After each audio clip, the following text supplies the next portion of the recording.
Greg, has adequate notice been given of this meeting?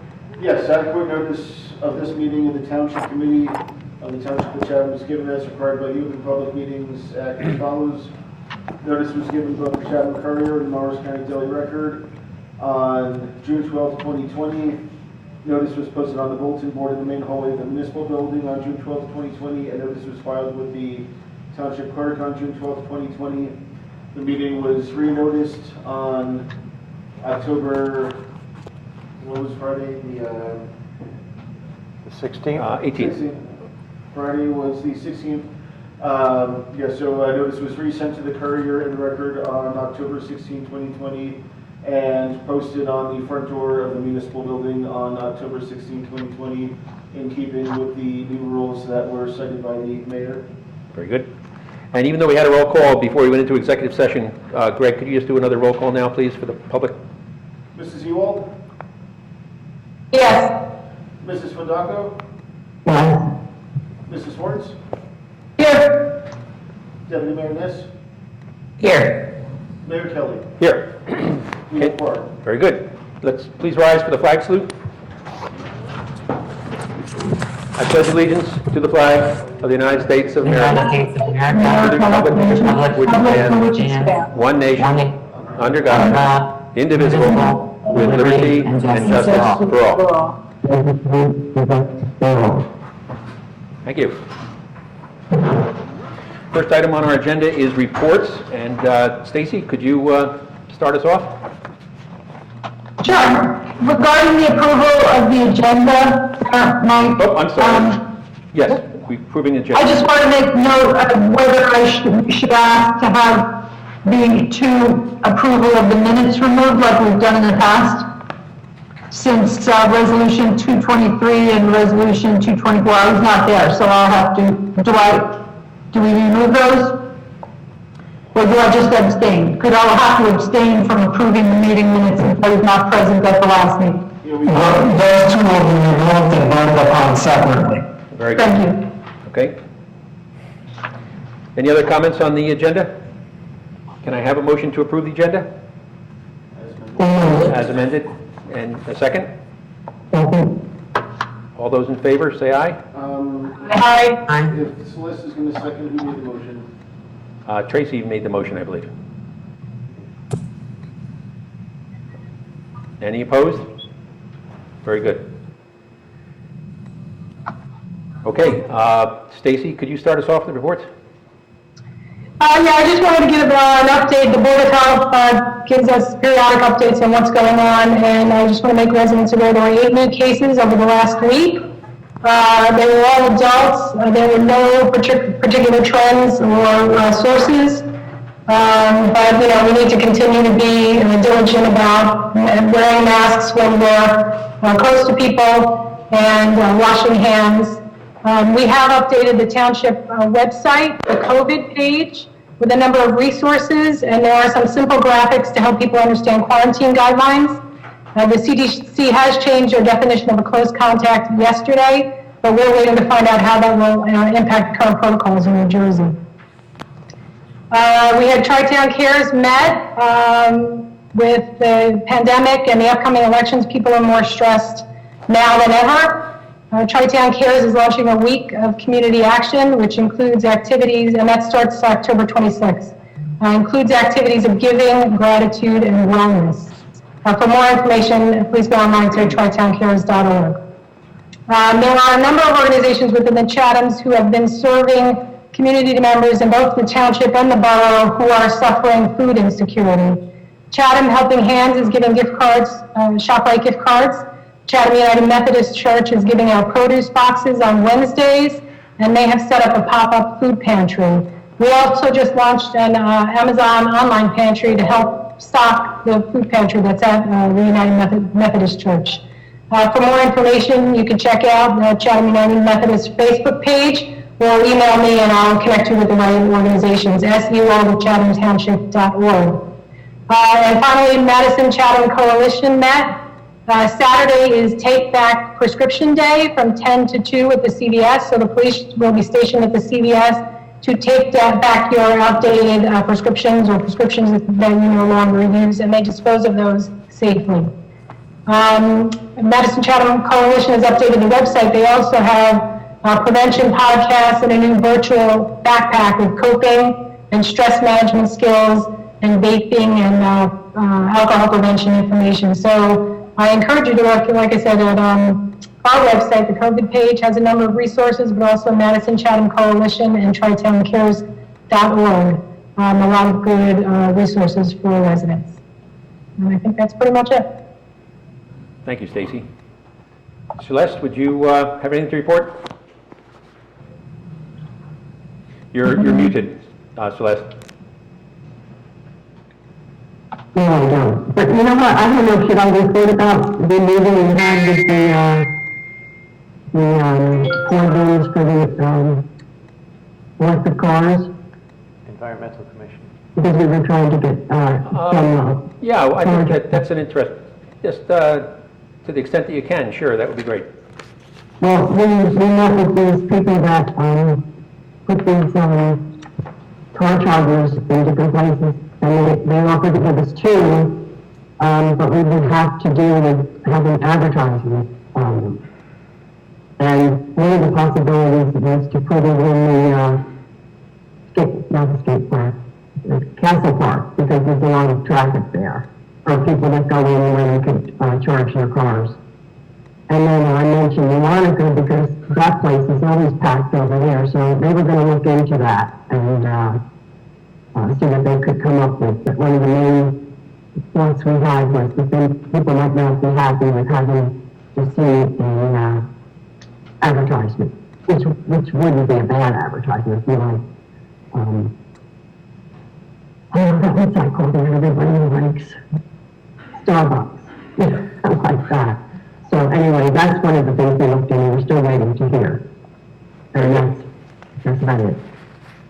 That's interesting that those conversations are started. That's a timely topic. Thank you. Karen, anything to report? Yeah, we have a handful of things to report. Stacy, I don't know whether you had heard any tally, but the flu clinic at the senior center went off today. They were offering to give flu shots specifically to seniors.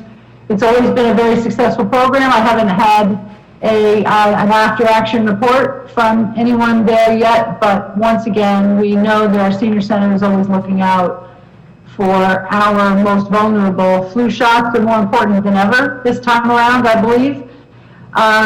Additionally, the website, the senior center website has undergone, step-by-step transformation. It is a lot easier to read. The newsletter is a lot easier to read. There's some great information, chathamseniors.org. They have plenty of Zoom opportunities to get together, and they have some outdoor opportunities for folks to get together in various forms of exercise and discussion. The only problem being obviously that we're going to be facing some cooler weather around the corner, and a lot of things have to be readdressed. The Senior Center also is having a final shred event November 7th. Please mark your calendars. It's a good time to do some cleaning out before the holiday season. The shred events that we have seen throughout town have been a great source of fundraising for our folks. They provide a very nice opportunity for us to get rid of a lot of extra papers as we find ourselves working from home. There may be more printed confidential information, etc. You can watch your shreddable material go right up into the truck if that's what you wish, for that extra sense of security that your documents are being shredded beyond all recognition. We have had plenty of discussion lately about the bridge at the bottom of Snake Hill crossing into New Providence and when the project was actually going to get underway and when it was going to be finished. And as it sounds now, Mike, you and I attended a meeting probably 18 months ago at the Union County Department of Public Works as they were discussing this bridge. They are actually going to be reopening it very shortly without having made a move to do any demolition or replacement. The contractor apparently did not take note of the high power lines that were adjacent to the bridge that Jason P&L operates to get electricity back and forth to New Providence from Green Village. And so they never made arrangements for them to power down those electrical high power wires. So they're going to have to go back to the drawing board a little bit. That road across to New Providence is going to be reopened shortly, and there's really no new time to go on the calendar for when they're going to do that project ultimately. That's the bridge to New Providence. Also in that neck of the woods, because of several recent and more frequent water main breaks down in the Chatham Glen condos, New Jersey American Water had a meeting today down there with the homeowners association, with our police department, with us here in the township, etc.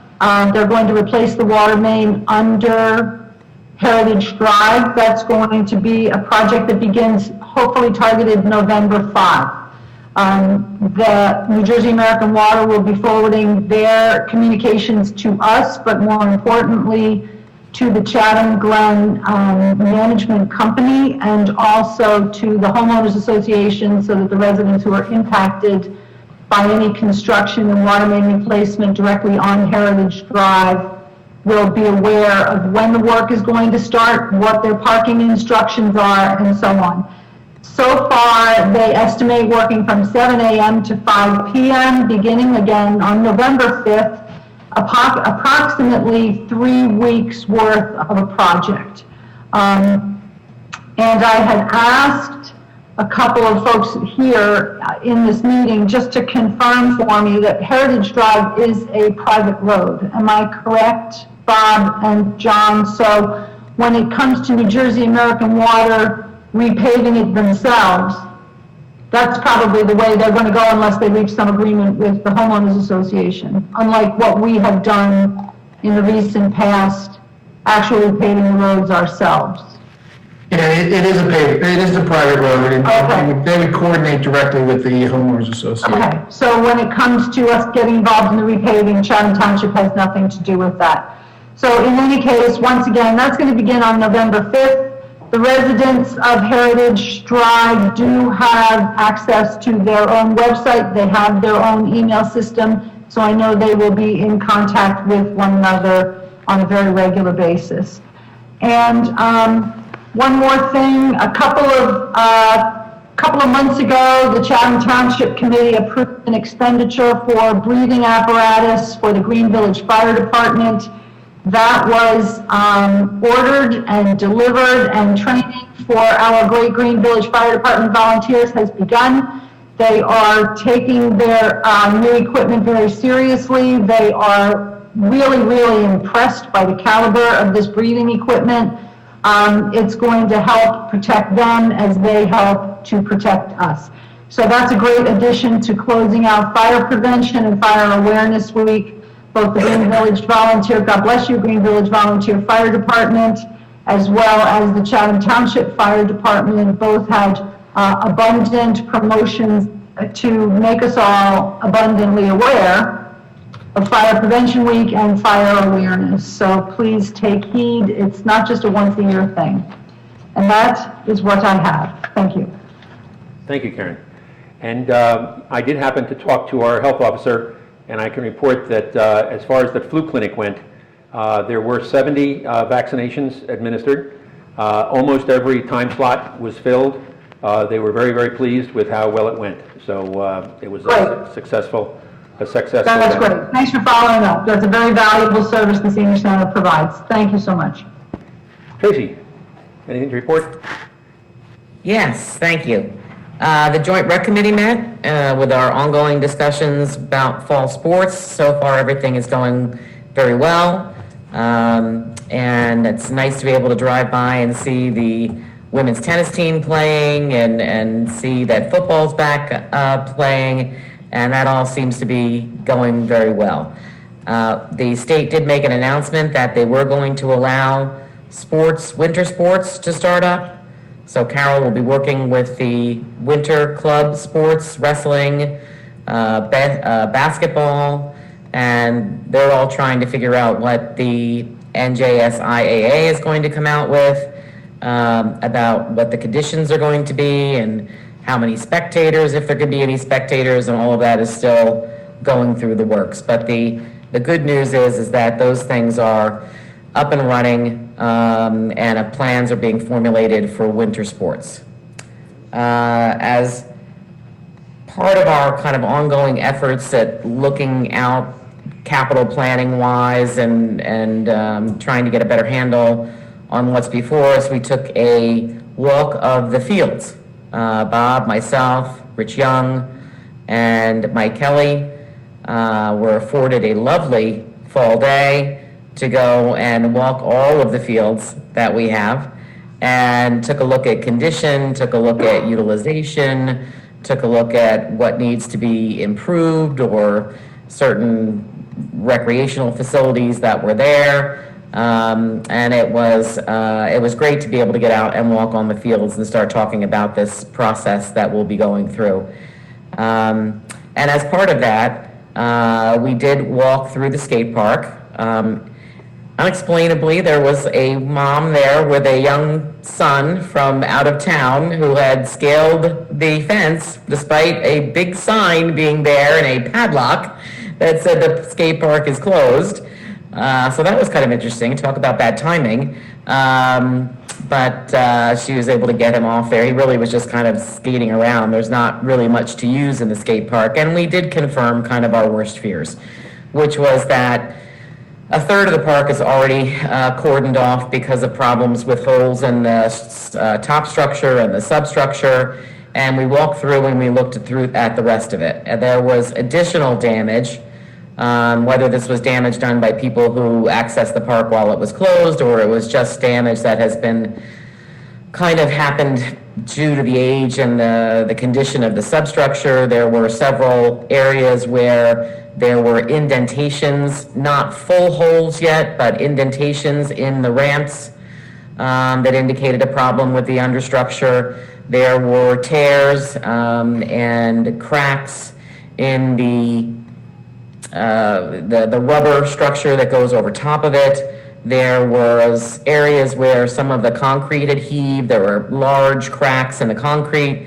And just as great of concern was the screw pops. I'm going to be conservative and say that 30% of the area that hasn't been cordoned off has screws that are sticking well far above the top of the matting. And at that point, we just had to make the decision. I know we had kind of held out some hope that he could open a portion of the park prior to construction starting for the affordable housing units on Southern Boulevard, but it's just not going to happen. It is too damaged. And as we've stated before, I think it was last year, that this structure was started construction in 2002. It was dedicated in 2003. We're now 17 years into it. But on the good news front, prior to the pandemic starting, I met with a skate park group. They invited me to a meeting with a developer who has done some wonderful work across New Jersey. And they don't build these, what we have, they don't build anymore. It's kind of like if you remember the old Castle Park, they don't build those structures, the wooden structures anymore. And so it was very interesting to meet with him and very interesting to meet with the skate park group. We met up again virtually last week to talk about moving forward. And they were hoping to possibly present tonight, but they're not able to do so. So they're going to be doing a presentation in November to talk about what this skate park developer can offer, some potential looks at what a skate park could look like, and some asks in terms of what they're going to do with community fundraising, as well as asks from the borough and the township. So it's nice that we're going to get back on track with this project. Tracy, can I just interrupt? Is there something more that can be done to keep people from using the skate park? I mean, you must have been very surprised when you saw people actually in the skate park. And yeah, we were very surprised. And it was a young boy, like maybe 8, that had come from a neighboring town. And the parent was sitting right there on the bench with there's a big sign that actually has a padlock going through the sign that says the skate park is closed. And then, of course, in the interior of the skate park, there is metal fencing taking off the part that's already had pieces collapsed in the actual ramps themselves because they're just not usable anymore. So it's not an inviting place to go, and we were very shocked about it. But very nice, and told her that this just wasn't allowed, and off they went. I do believe, Bob, there have been some reports of kids accessing the park, even with it being shut down and locked down. I mean, short of putting some sort of cover over the top of it, I don't think there really is any way to prevent anybody who really wants to get in there from getting in there. Well, if it's never going to be used again, maybe we should think about just like demolishing it for the sake of safety, for the sake of protecting the township against injuries by trespassers and so on. I'm going to defer to you on that because I don't know from an insurance perspective or what's happening with construction. At one point in time, the builders were going to take it down for us so that we wouldn't incur that expense. I don't know where that is. Yeah, what both of you have mentioned is valid. There have been young adults, I'll call them in their early 20s, that have hopped the fence and have been using it. There has been acts of vandalism at the park that have caused accidents. We had one young person that wound up with 15 stitches because they had hopped the fence, then they hopped the second fence where they had the potholes and the vandalism on one of the half pikes. So after looking at it last Friday with the screw pops and just the general damage from people that have gone in there with skateboards and then some just without for the sake of, I don't know, just doing something, it's probably beneficial if we look to remove some, at least we should probably remove all of the ramps and just leave the asphalt and leave the fence up. And that's certainly, something that we can proceed with. We just did this last week. And we don't want to have continued vandalism, and we're not going to be able to move the park. We already knew that over a year ago when we had the representative come. But the good news is that the skate park group is moving forward, and we look forward to their presentation at our November meeting. The last thing that I have is that there will be a webinar held by Congresswoman Sherrill on Phase 3 of the NJEDA Small Business Grant Program. So there is another phase of this to help small businesses. We will put this up on the website, and we'll put it up on the Facebook site. That's going to be held on Friday, October 23rd at 1:30 p.m. if people haven't been aware of it already. So it is an opportunity for small businesses to again apply for pandemic assistance as part of the NJEDA, which is the Economic Development Association. So that's good news as we head into the winter for small businesses to make themselves available, see what they can do, get information about how to apply.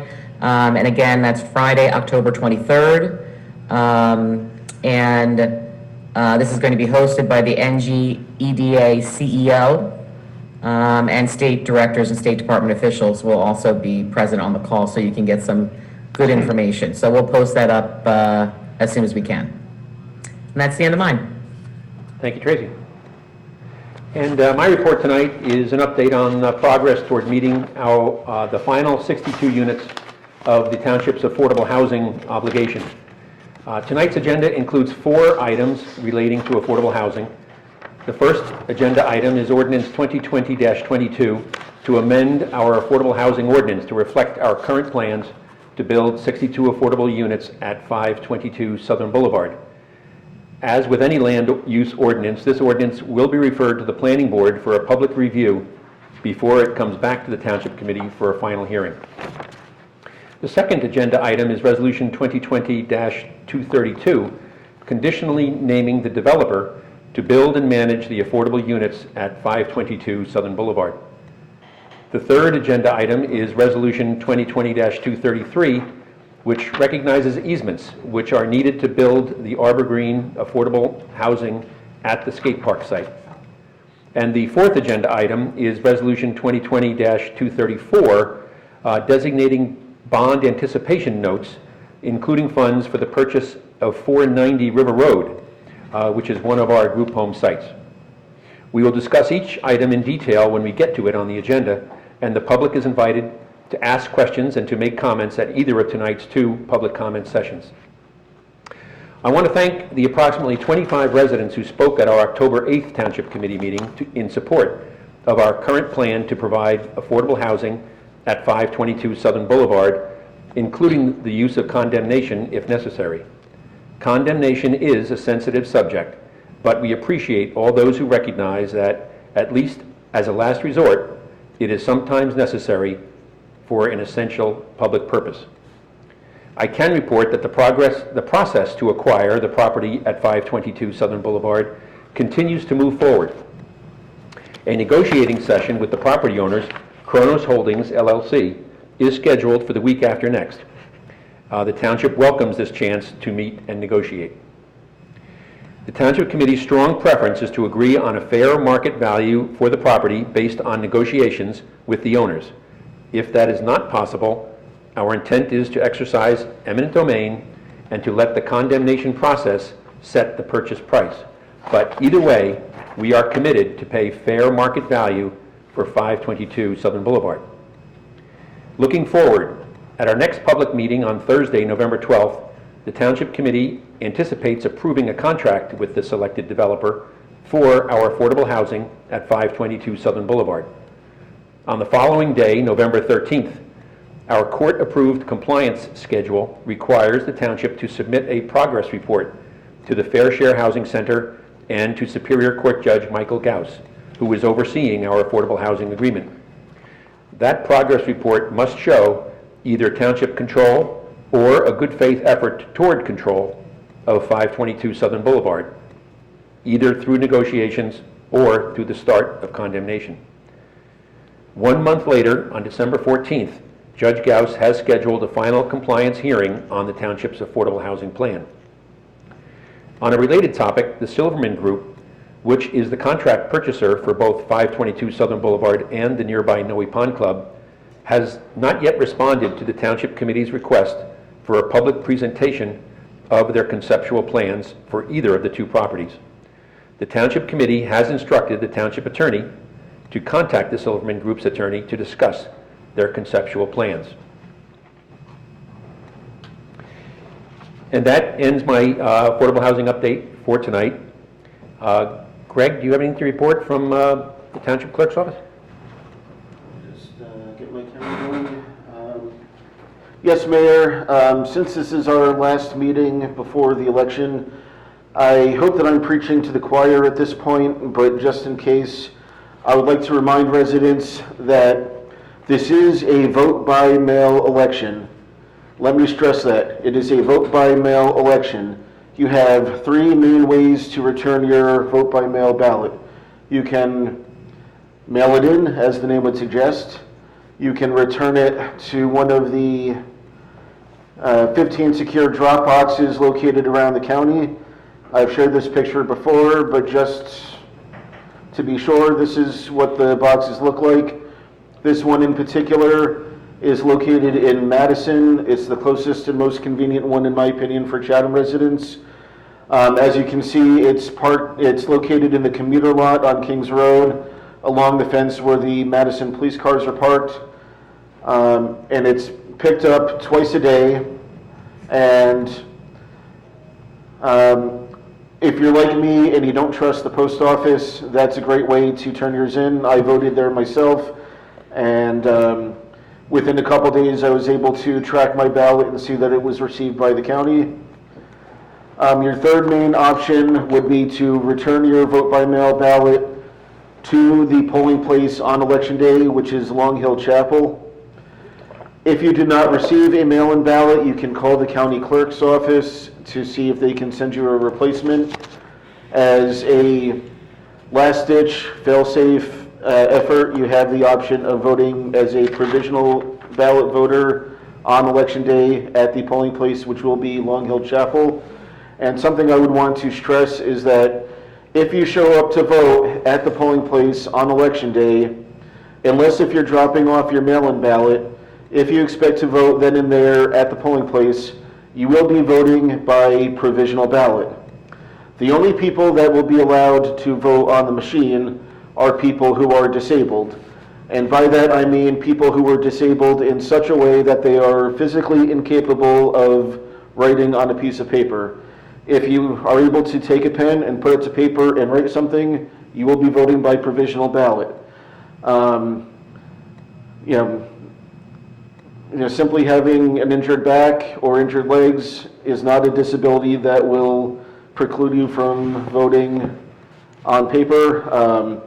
I just want to make sure that it's not all disabilities, it's only those disabilities that prevent you from filling out a paper ballot that will let you vote on machine. And I'm strongly encouraging people to use their mail-in ballots rather than rely on provisional, because the provisionals are not counted until after all the mail-in ballots are counted. That's a way to prevent fraud and make sure that you're not trying to vote twice. They need to make sure that you didn't turn in your mail-in ballot before they count your provisional ballot. So if you want your vote to be counted early, you should vote by your mail-in ballot. And I've already gone over the methods for turning those in. If anyone has any questions, you can either call me during regular business hours, or we do have comprehensive information posted on the Township website. But as I say, feel free to call me during business hours if anything I've gone over is unclear. Moving on from elections to quick touch on the flu clinic, which Mayor, I know you already gave the numbers. I spent a significant portion of the day down there assisting with that. It was incredibly well run. I would like to recognize our health department for running that incredibly well. And an observation that the public health nurse shared with me was that, first I should note that it was open to all Chatham Township residents, not just seniors. So it wasn't a senior center event per se. The seniors significantly support it, but it was open to all Chatham Township residents. And the demographic that came out tended to be a younger audience than what they normally get. We're not sure if seniors are going to their doctors to get the high dose or what, but it was much more of a 30 to 50-year-old crowd than we normally get. There were several seniors as well, but it was, the age range was much more significant than what we normally get. And that is the extent of my report, unless anyone has any questions. Thank you, Greg. John, anything from engineering? Nothing to report, Mayor. Thank you. Albert, anything legal? Mr. Mayor, when we get to the affordable housing issues or matters on the agenda, I would like an opportunity to address you. Thank you. Yes, certainly. And Bob, anything from administration? Yes, Mr. Mayor, there are several items that I'll report on. Number one, I'd just like to clarify that our township clerk really does trust the post office on 70% of the items. So there's our postal delivery people are really good and really helpful. I trust the carriers. That's right, he trusts the carriers. Mr. Mayor, the first thing that I wanted to report on tonight is that the phone service here at the municipal building and all of our municipal buildings was out for approximately 70 hours, actually 69 and a half hours to be precise. So the phone service was lost at noon on Monday, October 19th, and then it was restored this morning about 9:30. The loss of service was due to a national service interruption of one of our carriers, Windstream, and this loss of service affected 27 municipalities throughout the state, but the loss of service was in their service area was from Boston down to Washington, D.C., and then as far west as Omaha, Nebraska. So the service has been restored, and there was a series of issues that had to be dealt with, but we're happy that it's back, and we're sorry for the inconvenience to our residents, but our email and other forms of communication were not interrupted, so we were able to provide service to our residents. The police department has recently taken delivery of 2 new SUVs. There's a third one that's on the way. One of the ones that was delivered is a traditional gas-powered Ford SUV, and the second one we took delivery of is a Ford Escape hybrid with the police package. So that's going to go in service in the next 2 weeks. It's a gas-electric hybrid. So the township is going to be able to track the cost per mile for each of these vehicles over time. The gas internal combustion engine, the straight SUV, has energy efficient options, but it's rated for police service, and so is the Escape, or not the Escape, but the hybrid engine that will go in service soon. So this will be interesting for the township, and it's one of our efforts to track costs, make sure we provide safe equipment for our staff, but it's also something to look forward to in the future, just to see how they perform. The third item that I'd like to report on is that 6 municipalities are participating in a shared services study for our Department of Public Works. And these 6 municipalities are they're doing benchmarking. They're looking at the cost for service for different items. The goal is not to eliminate the DPWs, but what it is to look at how we can all improve the services that we deliver to our residents, and how we can jointly purchase equipment so that we can get better prices, but also to look and see what equipment we have among the 6 municipalities that can be borrowed. Right now, there's about 300 pieces of equipment that the 6 municipalities have in stock. So the municipalities that are participating in this study are Chatham Borough, Chatham Township, Madison, Morris Plains, Morris Township, and Morristown. So we're going to be looking at the data that was just distributed to us. We're going to be making sure that it's accurate for each community, but then we're going to see how is it possible for us to share some of the equipment that's currently registered to each municipality, and then what is each municipality looking to purchase over the next couple years, and perhaps instead of if a couple municipalities are looking to purchase the same piece of equipment, maybe we only purchase one and we share it, and then we look to purchase something else. So that's something that we're looking at. So it could be anything from street sweepers that could be shared, one community each week, aeration and seeding machines for fields. You don't use them all of the time, but you do need them, and if we can purchase that and share it, that might be something that would help improve the way the fields look in several municipalities, but also help us reduce the cost for some of those services. Other items would be a sewer jet vac that has a TV camera on it, so that when there's a snag or something like that, it can go out. Also, several of our DPWs are blessed with talented people that have licenses and specialties. So there's masons in some groups, there's electricians in others, and then there's master carpenters, and there's arborists, things like that. So what can we do that would help us over the long haul? Other pieces of equipment are the pothole machines, and then just things of that nature. So this is an exciting first step. Chatham Borough and Chatham Township were invited to join this study after it was underway by our 4 sister municipalities. So we're participating. Our DPW superintendents are involved in looking at the information with us, and we're just looking forward to vetting it and looking forward to the next couple of steps, and seeing what can be done to better serve our residents. So those, Hey, Bob, without this turning into a behemoth project, is there a reason why Harding wasn't invited? Because we actually do share equipment with Harding right now when it comes to us using things they have and they use things that we've got. yeah. You know, I'm not sure.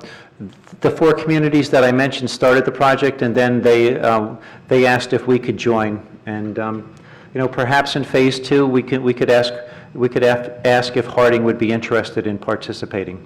Because Okay, because, I mean, the truth is that we do this anyway. Yeah. The truth is that we share equipment back and forth as a rule, and our, you know, directors know each other and have great working relationships anyway, so. No, that's true, and, you know, the same with, you know, our sewer utilities and things like that, but we're just looking to see what kind of equipment we all need, and then how do we spend money more wisely, and then what kind of training can we do together so that when certifications need to come up, it can be done locally instead of sending people further away. So, yeah. Right. All right, so we will, the folks that are running it, I will communicate to them, you know, asking if other communities can participate, and that would be Harding.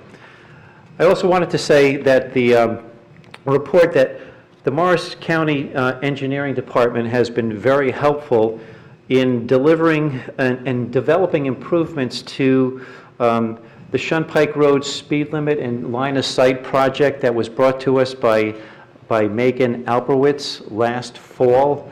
The assistant county engineer responsible for traffic came out, took a look, stood on the front lawn with Megan and her dad, had some observations, had some very good observations after she went further down the road down Shunpike, and has made suggestions on how to improve the improvements. And I also wanted to thank the assistant county engineer and the county engineer for cutting through red tape so that instead of having to do ordinances, we can just do a letter from the township and they would accept the letter with the improvements. There's been, I will be forwarding a draft of the letter just to make sure I have all of the engineering ease properly stated in the letter, and then it will go and they will accept it, and then the county will take some action on the township's behalf. But they deserve to be recognized for the work they've done out in front and then the work they've done behind the scenes. So I just wanted to let the township know about that. On the agenda tonight, we have a resolution for a bond sale that occurred. Part of the proceeds for the bond sale, as the mayor had mentioned, is for the purchase of 490 River Road, and that closing is scheduled for Monday, November 3rd, whatever the first Monday in November is. And also part of the proceeds from that bond sale will help make sure the township is able to purchase the fire truck for the Chatham Township Volunteer Fire Department. So there's a resolution on the agenda, Resolution 2020-231, that's related to the Chatham Township Volunteer Fire Department. Their rescue truck may be able to go through a final inspection before our next Township Committee meeting, and the contract calls for money to be paid for the truck when it passes final inspection. So if the truck committee does the inspection and it passes before the 12th, this will give the CFO the authorization to cut a check for the new truck Rescue 14 that was ordered in 2019. And the last thing that I would report, Mayor, is that ordinance 2020-20, that's a whole lot of 20s, has to do with pet waste, and it's timely since during our inspection of the fields, one of the people that did the inspections, who shall remain nameless, wound up stepping in pet waste. So, you know, that there was a lot of pet waste on our fields in certain areas, but that concludes my report. Thank you, Mr. Mayor. Thank you, Bob. That brings us to the first of our 2 hearings of citizens. This is an opportunity for any member of the public to be heard about issues which are not topics scheduled for public hearings tonight. We mentioned the guidelines earlier. Please, when you're recognized, please say your name, spell your last name, and give the name of your street. Please limit your comments to 5 minutes and one comment of up to 5 minutes per public comment session. And with that being said, I would ask you to raise your hands and we will recognize you in order. And if you are participating by phone, the way to raise your hand is to press *9. I see we have 3 hands raised at the moment. Let's see, the first hand that I saw raised was Lynette Lang. If you could unmute yourself and give your name and address. Hi, my name is Lynette Lang. Do I need the number of my address as well, or just the street? Just your street is fine. Okay, sorry, Runnymede Road in the township. Thank you. Sorry, was there something you were going to say? No, you have the floor. Go ahead. Okay. Thank you for listening to me and allowing me to speak. I'd like to thank all the community members for all their hard work, their dedication, and it's always going. I acknowledge, and I wanted to make sure that we show I show my appreciation for all the time and effort that you've done. I wanted to also, I'm here to talk about the encouragement for the community to continue to pursue the Charlie Brown site for the affordable housing. I'm very much against what is going on this is related, related to the Noe Pond development as well as part of my comments. It is critical to me to see that Chatham Township not build high-density housing. It is, Chatham Township has been a very special place. Open space in Chatham Township is very critical. As we have seen during this pandemic, open space has become a valuable resource for our well-being and mental health.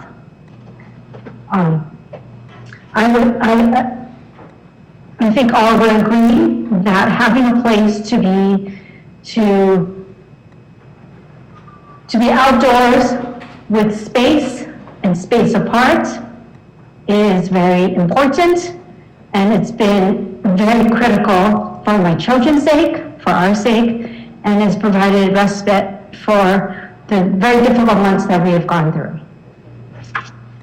I, again, do not support, I hope that we are continuing to be pursued and be successful in Charlie Brown, because the idea of building homes in a high-density fashion outside of the affordable housing fulfillment will change every aspect of Chatham Township and the fabric of what makes Chatham Township special and a desirable place to live.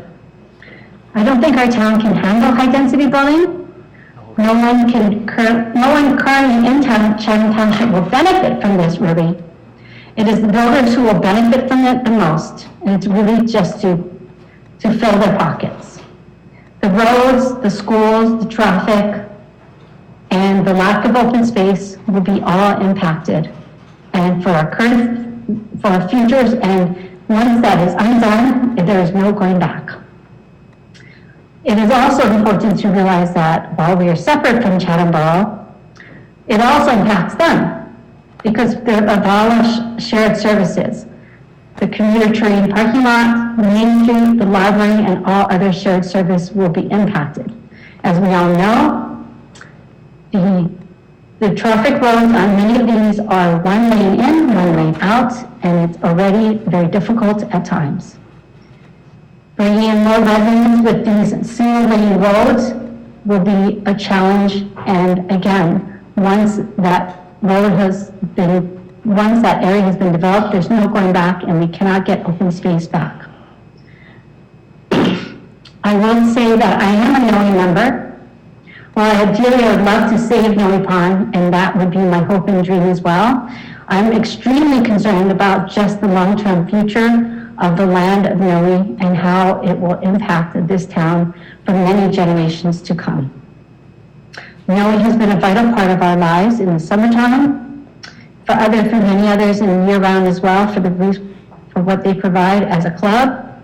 But more importantly, it is a vital resource for many residents and non-residents as a whole, and it's really a special place within the community. And it would be devastating to see more development. I've lived here for many, many years. When you drive down Passaic and you drive down what Sloan Park, that area by the storage units have done, it's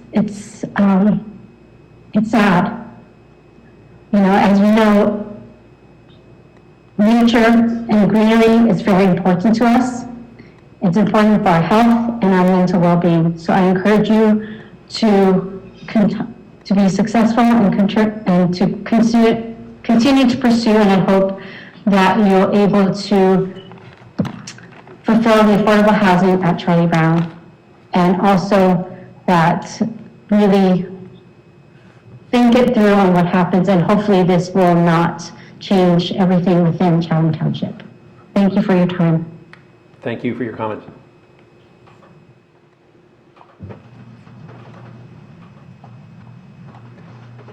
Our next one is Dan. Dan, if you could unmute yourself and name and street. Yeah, how you doing? Dan Miller, Green Village, section Chatham Township. I want to start off by saying I'm a proud township resident. Lived here for a long time, and I've seen governance come and go. And I also want to say that I respect every one of your opinions on the committee. I couldn't agree more with what the last caller, if you will, said, that you guys work very hard, and you put in a lot of time, and it's admirable. Even though I happen to be on the Republican side of things, Woman Ewald, sometimes I agree with things you have to say, and sometimes I don't, but it's nothing personal when policies are different. Tracy, when my cousin was murdered, the first person I called was you to give the family's statements on that, and you remember that well, I'm sure. I also disagree with fellow Republicans, Mayor Kelly, you know that we disagree from time to time, but it doesn't mean that I don't think that you're a decent and good person. And Committeewoman Swartz, the same goes there. I'm not always on the same page, but I respect the opinions. In reading a statement, I was dismayed. I was disheartened. I am the great-grandfather of 2 mixed-race children. My sister-in-law is a Hispanic person that immigrated here. It wasn't 20 minutes after I read this that I was visited by a friend of mine of 50 years, who stated that he would be glad to come and show up at your meeting along with me. The statement reads, and it was underneath a caption, a picture, "I'm sad to see a person of color hanging out with repugs." This statement comes from a sitting committee member who I've known all my life, Mrs. Fondaco. From a private citizen, if that's your opinion, that's fine. Okay? From a sitting committee member, it's not. Okay?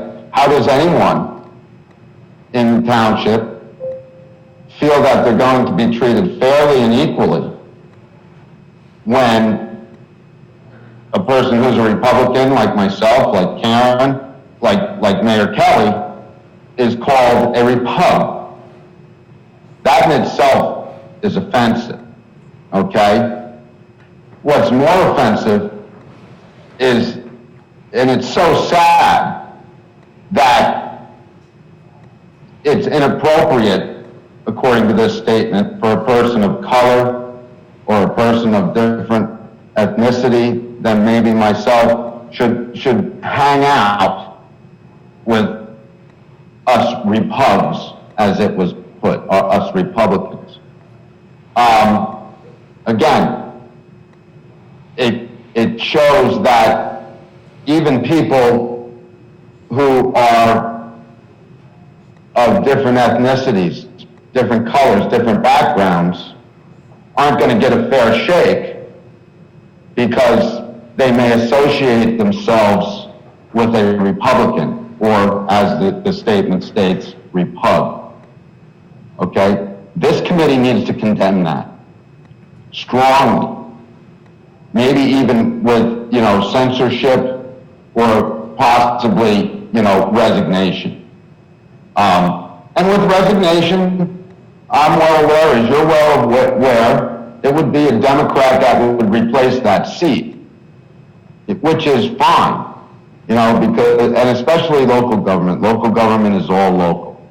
So I hope that you choose to address this issue and condemn that type of racist statement made towards, people who happen to be on a different side of the political aisle, locally here in town, the county, and otherwise. That being said, that's item number one. Item number two, which I would also like a response to, was Committeewoman Ewald. Dan, you have about a minute left, so just so you're aware. When I got the tax bill, I noticed a letter in there, and it mentioned the leaf blowers, and it mentioned, being respectful, but it did not mention the bicycle riders and joggers to be respectful also. I didn't know whether that was overlooked or whether it doesn't happen to be an issue that the committee actually understands and sees. But I assure you, in Green Village, it's an issue that, could have at least been mentioned in that same fashion, and maybe you could choose to do that in the next tax bill or in some other fashion or on a website or something like that. And I would hope that maybe that would be considered. And I have something else to say regarding affordable housing and so on, but I will hold that until the next public session. But I wish you would address what my primary statement was, each and every one of you, because it's the right thing to do. It's the right thing to let people know that Chatham Township isn't that kind of town that this statement has portrayed us to be, or at least portrayed a large portion of us who happen to be registered Republican. Thank you, Dan. In this town. Thank you. I would like to respond to that, Dan, and thank you for bringing it up. There has been a lot of comment on Facebook, and I hope that I'm not a mom. I'm not a member of Moms for Change. I'm not a member of Facebook, and I am a Republican, and I hope that that my comments on this are taken with all of those perspectives in mind.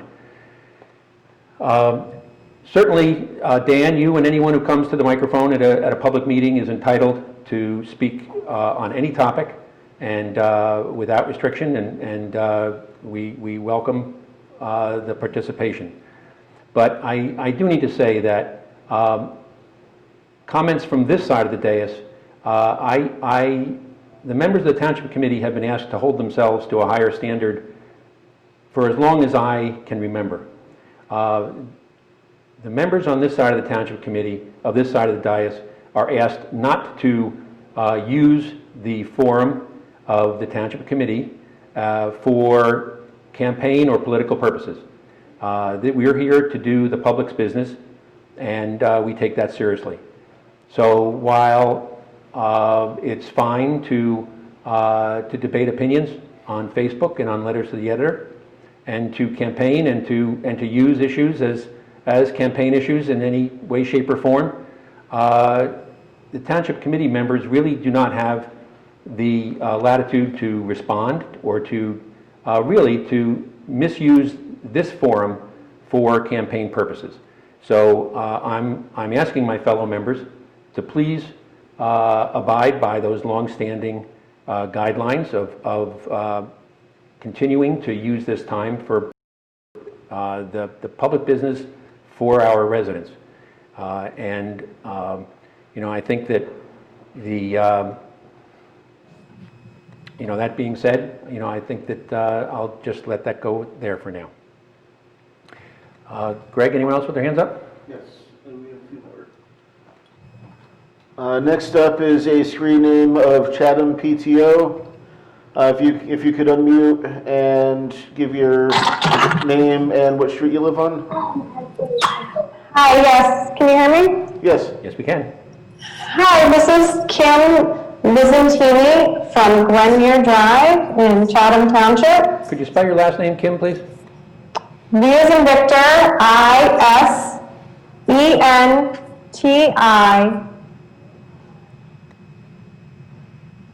Hi, yes, thank you for the opportunity to speak tonight. I want to thank the Township Committee members and encourage them to continue to pursue Charlie Brown's for fulfillment of their affordable housing units. I have some questions tonight and was wondering, after I make some more comments, if you could answer to us, is there another situation, any precedent where the use of eminent domain has won out in favor, similar to the situation that we find ourselves in now?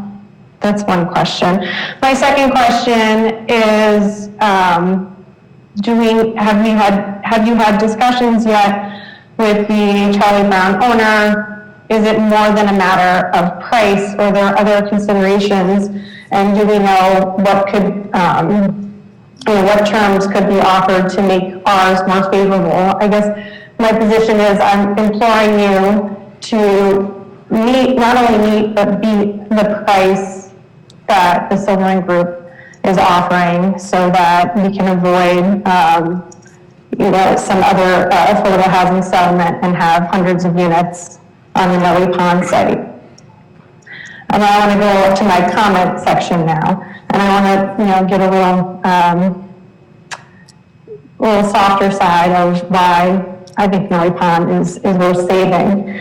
And when everybody comments on having open space and a place to go, and I think it's just really such a novel place where you see childlike innocence at its core.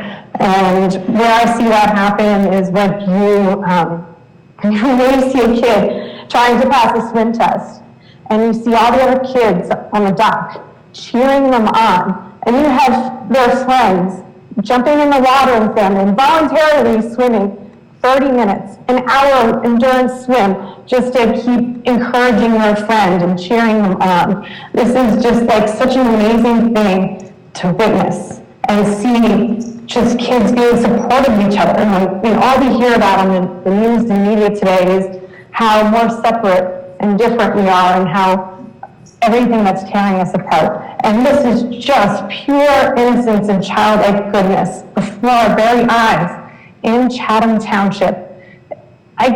This is irreplaceable. This is so important. And I just implore you to do everything you can to preserve this club, because there's no going back. And it has so many special memories for so many people. And it's just such a great opportunity for the kids and families to come together. Myself and my kids, we all have our Noe friends that are different from, maybe our school friends. These are our summer friends, and our kids play with kids of all different ages, and they branch out, and they spend hours of screen-free time. I don't hear, "Mommy, I want your phone. Mommy, I want to play a video game." We can be there for 5 hours plus, doing countless activities, and again, that can't be replaced, and it's just so critical to have that outlet right now for for people and a place to go. Because again, it's really irreplaceable and such a special place. And I think it would be a devastating loss. So please pay top dollar. Please do what you can, and please fight to get that Charlie Brown site to block this development of Noe Pond. Thank you. Thank you. There were a couple of questions there at the start, and one was, do we have any examples of condemnation? Albert, I'll ask you in a minute, I guess, if from your perspective, but a thought about condemnation is that it's never anyone's first choice, but I think that any of us who have driven on the interstate highway system has really participated and benefited from condemnation over the years, because none of those highways were built without some reliance on condemnation. Any one of us who's ridden the train, I think, has benefited from condemnation, because none of those train right-of-ways were built without some use of condemnation. Any of us who have turn on our electric lights, or heat our houses with gas, the right-of-ways for those pipelines and power lines, we're all reliant in some way or the other on condemnation. So it is a necessary use when needed to deliver a overwhelming public purpose. And Albert, can you, off the top of your head, come up with anything further and more specific on that, or should we go on to some of our other questions? Well, there are, I guess, examples of where condemnation has been pursued in affordable housing. And there are also examples where there are reported cases or cases that have been come out from the courts. And in both of those instances, the answer is yes. Condemnation of real property for affordable housing is a recognized public purpose. It is a recognized public purpose under the Fair Housing Act. I can't think of any specific examples of a municipality or a case, but they exist. I'm familiar with them, and that those cases are followed. Thank you. The second question I noted down here was, have there been any discussions with the owners of Charlie Brown's, and what are the major differences? Mr. Mayor, I'll interrupt you there with your permission, and we're not going to discuss in public what will be private discussions or the negotiation positions of each of the parties. That is neither fair to the owners of Charlie Brown property, nor is it fair to the municipality.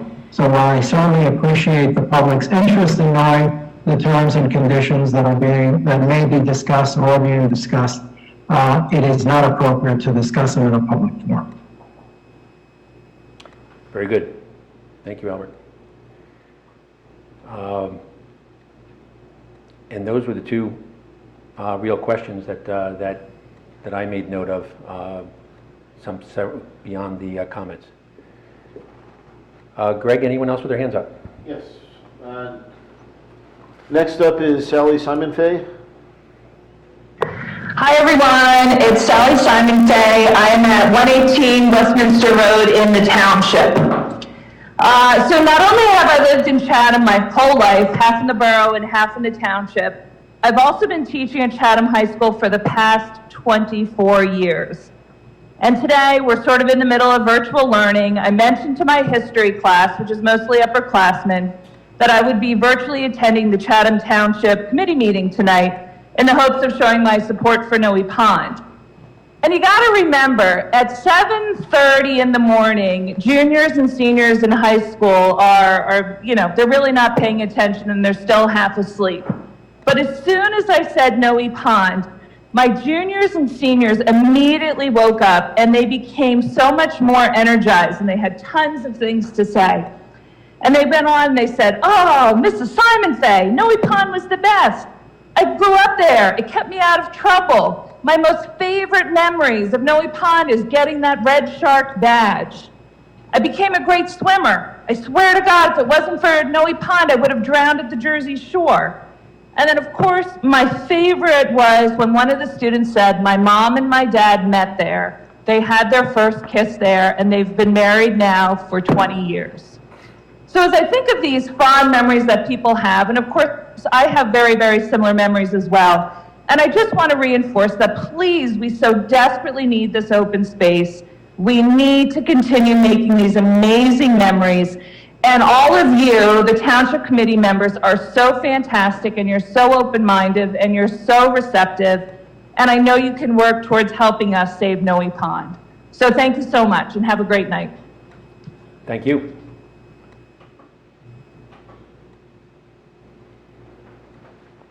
Greg, any next hand? Next up is Sally Allen. Hi there, this is Sally Allen from 12 Old Farm Road in Chatham Township. And I just wanted to point out that I think 70 years ago when Taz and Bailey Barton embarked on Noe Pond and then Copper Springs and Clover Hill, they probably had no idea of the impact that they were going to have long-term on what Noe adds to this town, not only from a property value standpoint and a reason that people seek to live here, but from a well-being perspective. I don't think anybody could have imagined 70 years ago what life is like for a kid these days, and there aren't safe places to ride your bike, and there aren't things to do where you worry about your kids, smoking pot or drinking or vaping out in the power lines, all kinds of things. Even the best kids you worry about. But as a parent and as a community member at Noe Pond and as a kid, good stuff happens at Noe Pond. And I think as a community, first of all, I really want to thank the Browers and the Bartons for 70 years ago having not only the foresight to think about a club, but giving it the longevity, because I know how much work it must be. I can imagine how much work it must be to carry on a legacy like that. And just to point out that it certainly does more for the community than just add to the property value of our homes. It adds so much to every child that grew up there. And, I also just have to wonder why we always are at first place in state championships in swimming at Chatham High School, the girls team. And as Taz has always said, that at Noe Pond, you don't always win swim meets, but you sure have the prettiest strokes. But you know what we produce?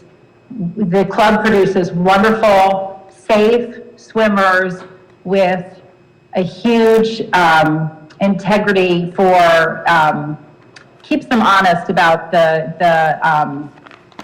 about how dangerous water can be, and teaches you to be safe in water. And the fact that Noe has such a safe record and every kid that has swam through there, as Sally Simonfay said, can swim at the Jersey Shore or can become a nationally ranked collegiate swim team member, has a lot to do with Taz and Bailey Brower. So I first want to thank the family for thinking about it, and us thinking of the community of this in a very well-rounded approach and how much it gives to us. And if you're looking for people to help figure out how to run Noe or take it on or anything we could do, I'm the first to put up my hand and volunteer my time, and I will give up my other volunteering responsibilities to put my heart and soul into Noe.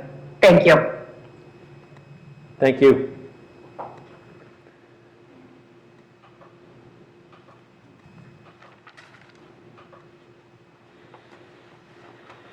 Greg, any next hand, please? Next up is Genevieve. Genevieve, you have the floor. Thank you. Hi, this is Genevieve, 104 Ormond Road in Chatham. Could you just give your last name and spell it, if you would, Genevieve, for the record, please? Castellino, Castelino. Thank you.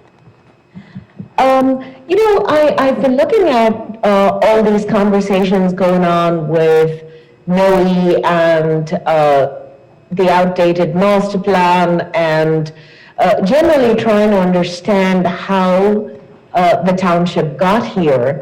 And there's there's three, but let me at least put these two things out there. So I moved here around 2008, and I remember that was the time around which the Chatham Township was beginning to turn. And I remember my neighbors were very concerned that we would be one of those people who would build a McMansion, and we didn't. But of course, over the years, then I saw this massive turn happening in Chatham Township. Entire neighborhoods, I think a large percentage of Wickham Woods and a large percentage of Rolling Hills and some of those neighborhoods completely turned. And I understand the business strategy of chasing ratables to keep the taxes flat and all of that, which is very well and good. But what, if any, assessment was made in all that time to see whether or if there was any deterioration in services, whether any of the infrastructure that was built had not been upgraded to keep up with the larger homes happening. I'm just trying to understand what kind of in parallel planning studies were being done to understand what the impact is, because we're definitely looking at another situation now where they will potentially have a large development in town. So that is one question. The second question I want to ask, just in terms of master planning, is, in my opinion, frankly, open space is an important rateable to chase. Why is that not considered something worth chasing? So if you have this large property from a family that has been very proud of its legacy in Chatham Township, why wouldn't the Chatham Township Committee consider the business case for buying NOE and build a business plan around using the local asset that has been known all over to help our economy here. I'm sure that in all these years, I haven't heard that there has been any organization in Chatham Township that's been looking toward helping business owners. So definitely now, with the impact of COVID and all of that, I think obviously this is a good time to work with business owners and see what we can do as a business strategy to engage with the family at Noe Pond and see whatever you need to do. I'm telling you that the community is quite ready to have that conversation. This is not going to be one of those situations where we claim that we don't have money to do anything in town. I think people are fairly motivated to have that conversation. And lastly, I remember this, we're talking about shared services, and I've heard this, certainly the last time I heard it was from Tafin when he was mayor, and he was talking about shared services and some of this. I might be wrong, but the last time we actually got involved in such a thing was with, when we shared our court system, I believe, in 2012. What, if any, efforts have been made to review some of the shared services that we can share with other towns, especially because Chatham Township really quite suffers from a lack of services. And with that, I will end. Thank you. Thank you very much. There were a couple questions in there. Planning studies and any assessment of services and infrastructure. Certainly there are a number of those in different ways. Bob, would you want to touch base on some of the ways that planning is done?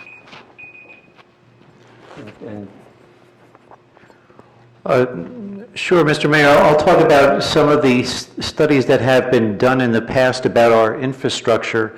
There are notes in the file just about assessments for our the capacity for our sewer treatment plant and some of the improvements that were done in the 70s and the 80s. The engineer and I have been discussing some of the improvements that are going to be required for the plants going forward. The township does have sufficient capacity right now for the plant, and the township has gotten very good value out of the infrastructure that it has. The pumps down at the sewer treatment plant, the township committee may recall that there's a pump that was failing, but there's 2 pumps at each pumping station. One of them at one of the pumping stations is offline. It's the new pump is due to be installed in December, and then we can take the other pump offline and rebuild it. But the equipment that we have there, some of it needs to be upgraded. It needs to be upgraded judiciously. You don't want to do it all at one time. But for going forward, we need to look at an I&I study, an inflow and infiltration study, to see what's getting into our sewer lines, and then see how we can prevent groundwater, stormwater to get into the sanitary sewer lines. That will help us with capacity. There's the planning board every 10 years looks at elements for the master plan. We're looking at the open space plan right now. Then there's a circulation plan that the planning board is taking a look at. But overall, from a capital perspective, the township engages in an ongoing 6 to 10 year look ahead to see what needs to be done. One of the other questions had to do was with shared services. The shared court that's with 5 different municipalities is a model that's being used across the state. It's one of the best run joint courts in the state. It's been very, very successful. It's very, very efficient, and there are other examples of shared services that the township has been involved in. There's both the formal and the informal shared services, but it's something that has to be embedded in the way we look at how to deliver goods and services to our residents. I'm not sure if I answered the question completely, but yeah, it's a pretty difficult, wide-ranging question. Any thoughts or comments? Anyone? I would like to say, don't forget we have a joint library and a joint school district, so that's a pretty good one. Joint senior center, We have too. always had negotiations when it comes to our health services, because we do not maintain our own health department. Rather, we contract with a nearby community, whether it's the Westfield Health Department we contract with now, or perhaps as we did with, I believe, Madison a couple of years ago. You can correct me if I'm wrong, but the genesis of all those shared services, we've always managed to be very prudent when it comes to not taking on responsibilities for the township that we can share with others. We were talking about our departments of public works in the neighborhoods, and how, anecdotally, our people share services all the time, and not all of them are written down, and not all of them are, it's kind of like talking over the back fence. It's not as simple as borrowing a cup of sugar from your neighbor, but by and large, these agreements have been in place for a long, long time. So I am actually interested to see whether there are any more shared services out there. Certainly, you know, we look with great reward for our joint court, which is kind of a standard by which a lot of them should judge themselves, but we do a great job anyway. So I'm all about shared services. I just wanted to add, it's a very hot topic of late. I was in League of Municipalities had a training session last week, and we talked about shared services, and I was amazed at the scope of some of the things that people are doing. It's definitely an area that I've been fascinated with and interested in, you know, looking at over time. And then also next week, the Morris County Chamber of Commerce is holding a session that I will be attending to talk about shared services and some things they've done successfully in other towns. So I think you want to do it in a way that's organic, because we don't want to cut staff unnecessarily, but there's definitely opportunities, and I think it's worthwhile to look into and to be open to those opportunities. When it comes to planning, you know, I certainly can't speak for what was done in the past, but we are definitely committed to comprehensive planning, capital planning, you know, looking at the town as a whole, the master plan. You know, certainly that's a priority for me. I have concerns that had we done a better job of planning in the past, perhaps some things wouldn't have slipped through the cracks. So that's definitely a priority for me to see that through. I'd just like to add that very happy to hear that we're pursuing a multi-town solution for looking at our DPW. It was one of the things that we discussed with equipment for our DPW. One of the things that we discussed when we were walking the fields, apparently if you try and rent some of the equipment, it is not on an agricultural scale that we need.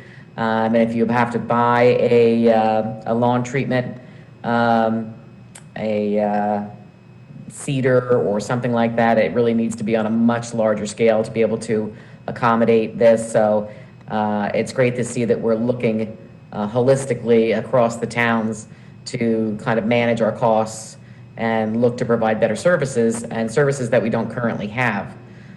With regards to infrastructure, we do need to look at our stormwater infrastructure, and I believe Bob's already started doing that last year when there were some walks on properties for easements. We just corrected a drainage situation on Spring Street, and there's going to be this infiltration study that's done. We also conducted an infrared study. Was it infrared, Bob? The study of the roads, looking at the depth of the roads, because we know our roads need work.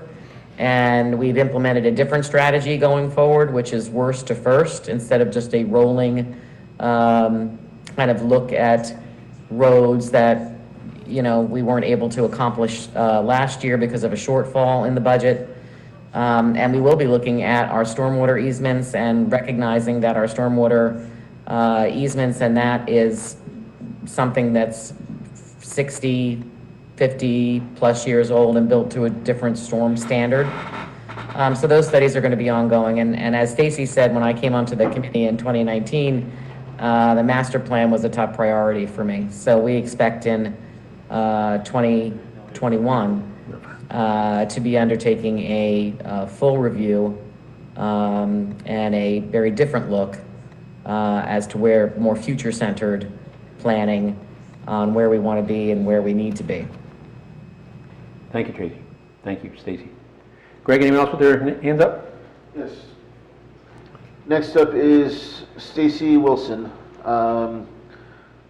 Stacy, if you could unmute yourself and give your full name and what street you live on. Hi, my name is Stacy Wilson. I live on Woodmont Drive in Chatham Township. And tonight I actually have my daughter, Marin Wilson, here with me. She's 9 years old. And she is a fourth generation member of the Noe Pond Club. Her great-grandmother, Janet Cloninger, was amongst the first families to join, and her great-grandfather, Roy Cloninger, was the first president of the club. And Marin just wanted to say a few words about what Noe Pond has meant to her. For me, it means that it's not only a place where I can swim and have fun with my friends, but it's a place where I can push myself and then I can learn that that I can do anything as long as I just push myself and I never stop going.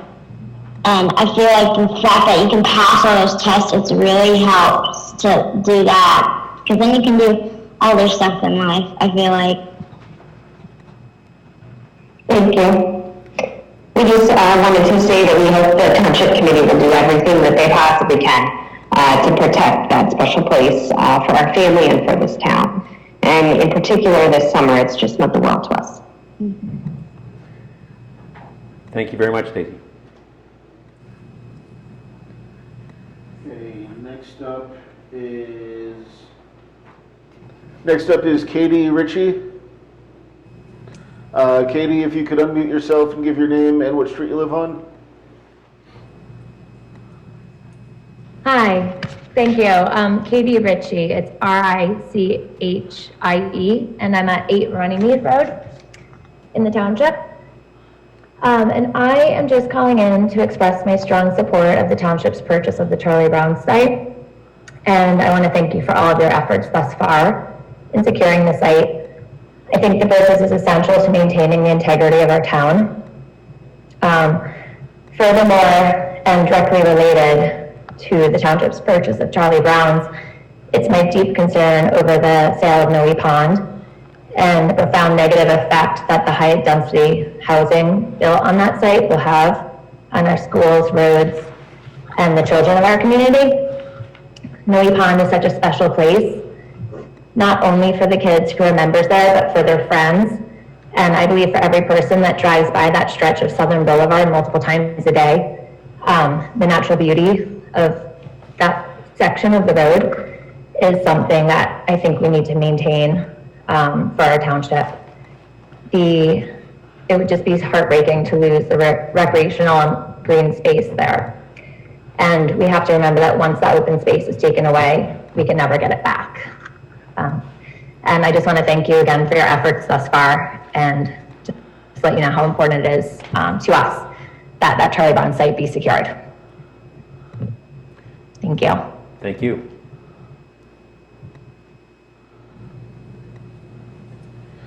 Okay, next up is Ginny Lato. If you could unmute yourself, give your name, spell your last name, and what road you live on. Hi, good evening, committee. Thank you for all your work. My name is Jeannie Lado, L-A-D-O, 19 Westminster Road.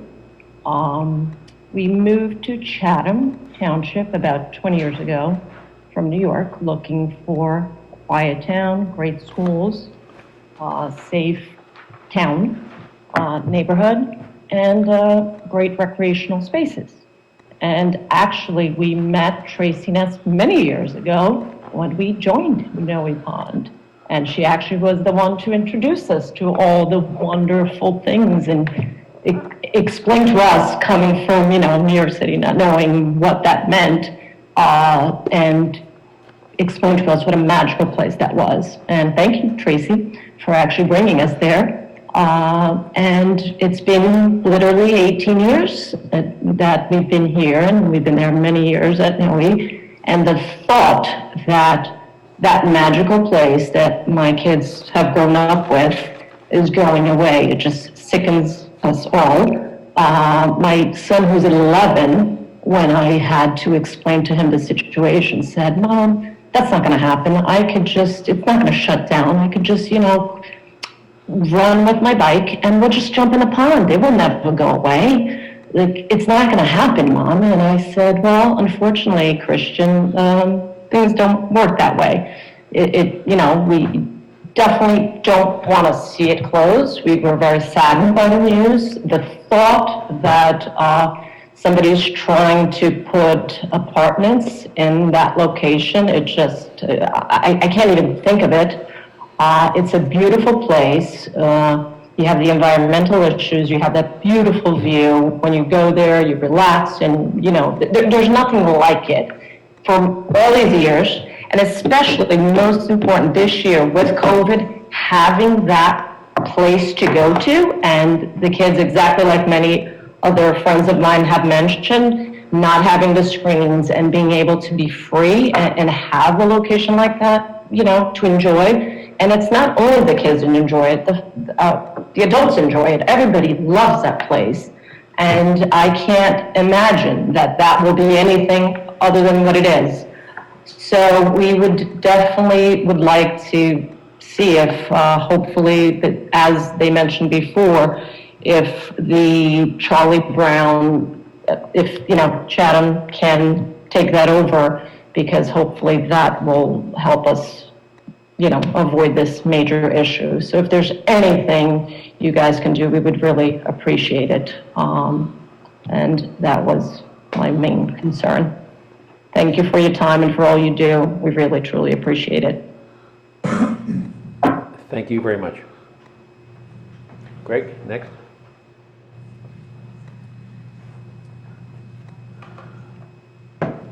Next up is Beth McNaughton. If you could unmute yourself, spell your last name, and give your street.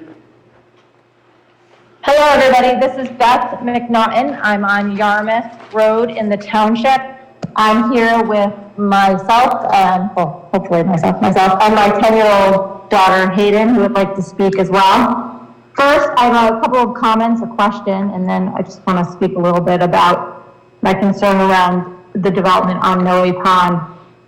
First, I wanted to support the committee in your pursuing the purchase of the Charlie Brown site to fulfill Chatham's affordable housing requirement. Second, my question is, I know it sounds like there is a lot of passion around the potential development on Noe Pond, and I wanted to understand if the township has spoken to the Bartons, if there's any support that the township committee can offer in our desire to prevent development on that land. The Bartons and the Browers have built an amazing legacy. I mean, just fantastic. It's pre-revolutionary, historical. It's historic. And now it's sort of up to all of us, the township committee, community members of Noe, people who live in the township, Madison residents, everyone to sort of figure out how we can keep the space. It's much more than just a swimming club. It's synonymous with Chatham. I moved to Chatham 10 years ago from the city. Before that, I lived in New Jersey. And I didn't grow up in a town like this, and I certainly didn't have anything like Noe Pond. And it's really part of our community. And anytime I run into somebody and they ask where I live, I say Chatham, and so many people know Noe Pond. I mean, it's really amazing, and everyone has a special memory. And, you know, unless you've been there, you don't know, but it's just an amazing place of all different ages and people. From the group of senior women who sit together, who've obviously been friends for years on the beach in a circle, and I always joke that will be me one day, to toddlers and little kids playing in the sand, to, you know, grade schoolers running around on the field and jumping in the pond, to middle schoolers and tweens who aren't connected to their devices and just spending time with one another. I have a 5th grader, as I mentioned before, a middle schooler, and I know a number of people mentioned, you know, what it is like to be a parent today. It can be a struggle. I mean, electronics are a pull that we didn't have growing up. And my middle schooler loves Noe. I mean, he will play, he's a 7th grader now, and anybody who has a 7th grader or had a 7th grader knows what it's like, right? They're in that age where they're too cool for school, and he and his friends will play fish out of water for hours. I mean, jump off the diving board, etc. And this summer, my daughter Hayden, she worked towards getting her golden dolphin, and I just she wanted to speak a little bit about Noe Pond. Hayden? Hi, my name is Hayden McNaughton, and this year I worked really hard to get my golden dolphin. I did it with some of my other friends, and I just really worked hard, and I made lots of memories at Noe Pond, and most of my friends there too, and I just don't really want that to go away. Thank you, Hayden. That was very great. Congratulations to you. Congratulations to you, Hayden. I never made it past Maroon Shark, so. And it was just, I mean, it was such a tough year of COVID, and it was so amazing to have that open space. And even my mother came last year. She wasn't able to come this year. And that last year she had open heart surgery, but before she had open heart surgery, she spent one last day at Noe, and she was 72 years old, and literally she jumped off the diving board and swam to the platform. That's the kind of special place that is, that it has a sense of innocence that just doesn't go away and kind of brings out something special for everyone. So I just urge the Township Committee to please help us to maintain the open space, whether it stands as Noe Pond or something else that the community can own, and help us figure out a way. Thank you. Thank you. Greg, next. Oh, wait, what? Next up is Phil Engel. Very good. Phil, if you'd identify yourself, and then you have the floor. Phil Engel from J Road in the Township. First off, I want to echo what a lot of the folks have said tonight in terms of applauding all of you for your hard work on the committee. I know it's more or less a volunteer position, and so you take on a lot. And I want to, in the same vein, also call out the Joint Rec Committee.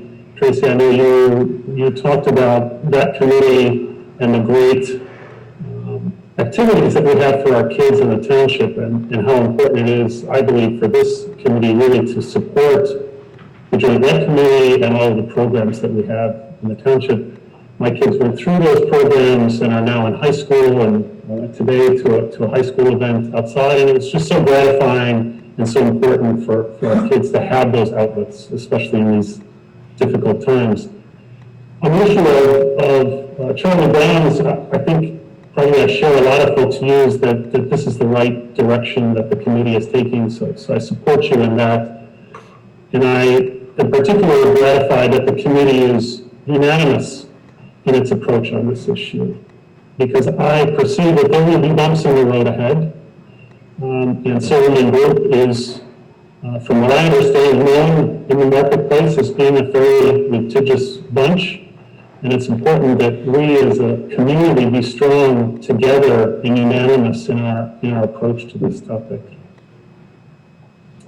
Finally, I want to pick up a little bit on some of the earlier comments around long-term planning in the township. If I read through some of the master plan elements, while they may have been updated periodically from a comprehensive basis, many of those aspects of that master plan are 10 or more years old. And I think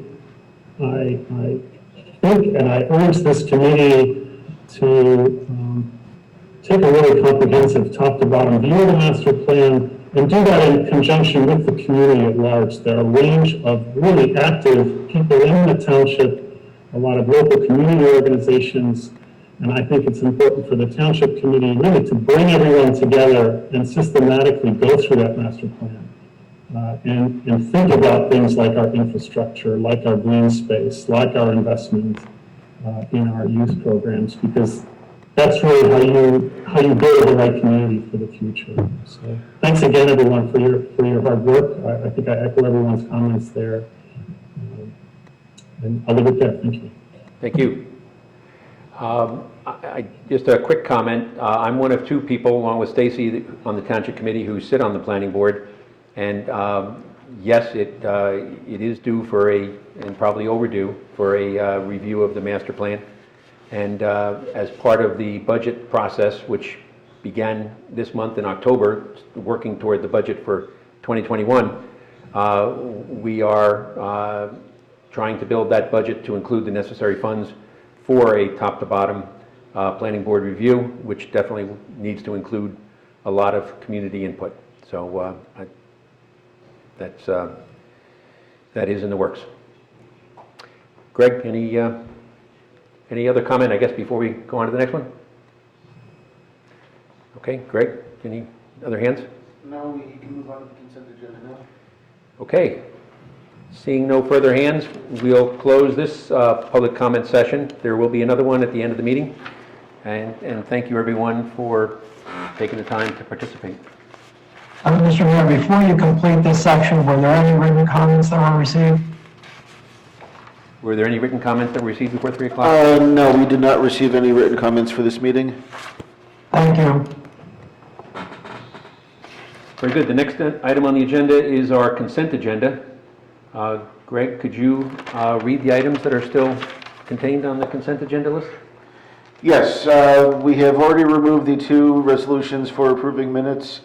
So we are left with Resolution 2020-222, receipt of reports, 2020-225, amending annual notice, 2020-226, adopting remote meeting protocols, 2020-227, refunding permit fee, and 2020-228, extending outdoor dining. Thank you, Greg. Can I have a motion to adopt the items on the consent agenda?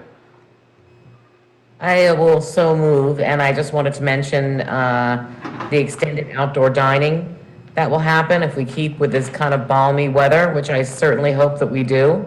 I was outside for dinner in Morristown the other night, and I think that this will help our small businesses and our small restaurants in keeping the possibility of them going and bringing them additional revenue, and I think that this is terrific that we're continuing to support the small businesses. And do So I have a second? I will move the consent agenda. And a second? Second. Very good. All those in favor? Roll call? So roll call vote, Mrs. Ewald, Yes. Mrs. Fondaco, Yes. Mrs. Schwartz, Yes. Deputy Mayor Ness, Yes. Mayor Kelly. Yes. And next up, Mayor, is Resolution 2020-223, which is the approval of the regular session meeting minutes from our last meeting and the special meeting from Tuesday. Yeah, so 2 weeks ago and then 2 days ago. Very good. Can I have a motion to adopt those 2 sets of minutes?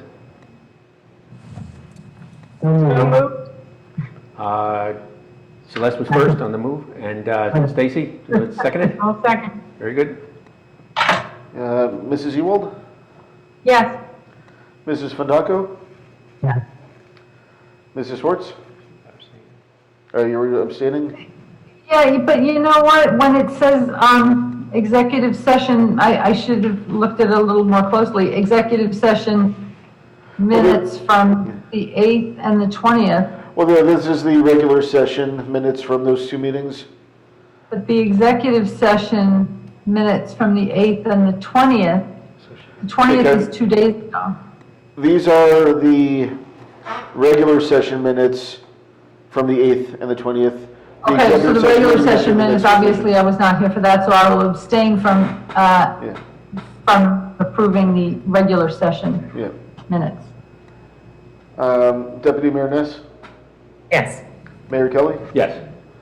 Okay, next up is Resolution 2020-224, which now we're dealing with the executive session minutes from the 8th and the 20th. Yeah. So the 8th I was not here. So, Sorry. okay. So we need a motion and a second. A motion and a second, please? So moved. Second. Mrs. Ewald? Yes. Mrs. Fondaco? Yes. Mrs. Schwartz, you indicated you were abstaining? I guess I'll abstain Yeah. from the 8th, although I was here on the 20th. Deputy Mayor Ness? Yes. And Mayor Kelly. Yes.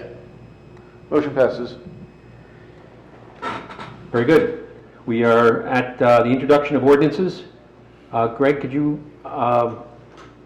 read the title for ordinance, the first one, please?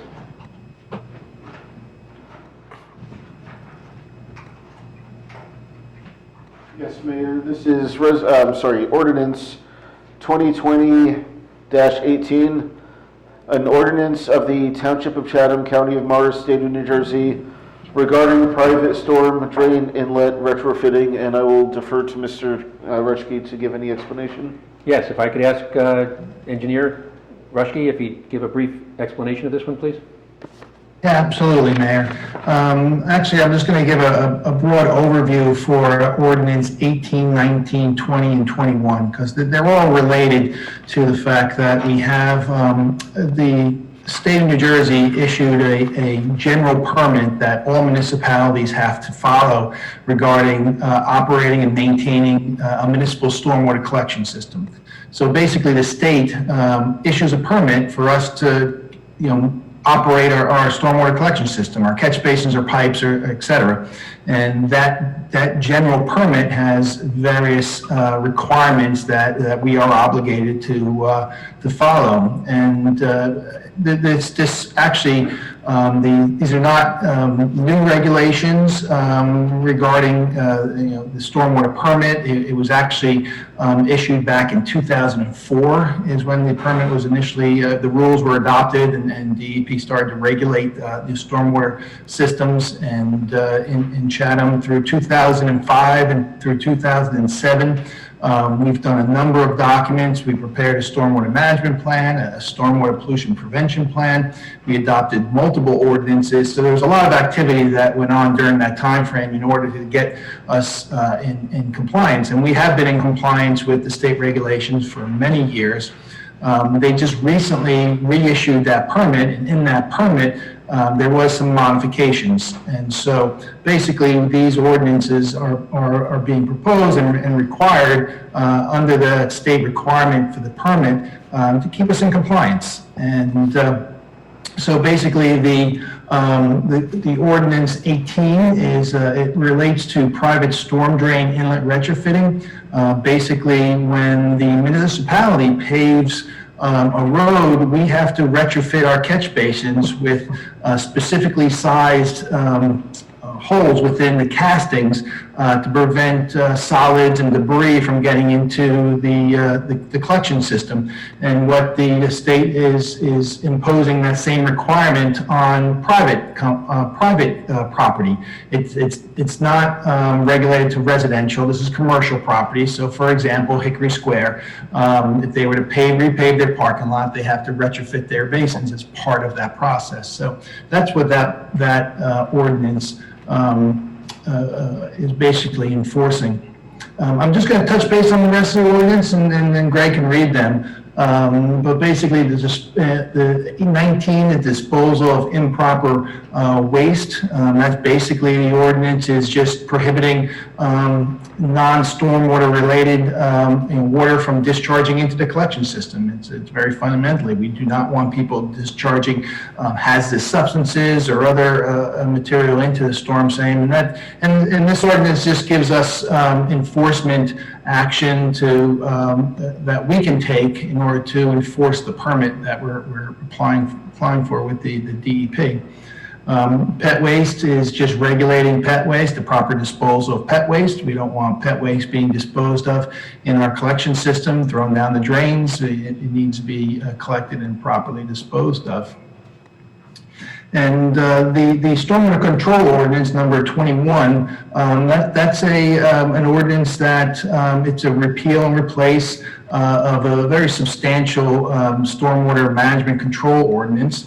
And the changes that the state implemented are they don't, and the only one that's, I would say, significantly impacts Chatham, which in not necessarily a negative way, but they have changed the regulations to promote more green infrastructure when you're complying with meeting their water quality standards. So when a new development comes in and they have to meet stormwater quantity, quality, and recharge. For quality, they're emphasizing green infrastructure. And green infrastructure, basically they want to promote more natural features such as swales and bioretention basins and tree swales and things like that. Promote more recharge versus more conventionally what a lot of developers do. They'll install pre-manufactured devices that has filters in it. And the state's just trying to push more on the green infrastructure.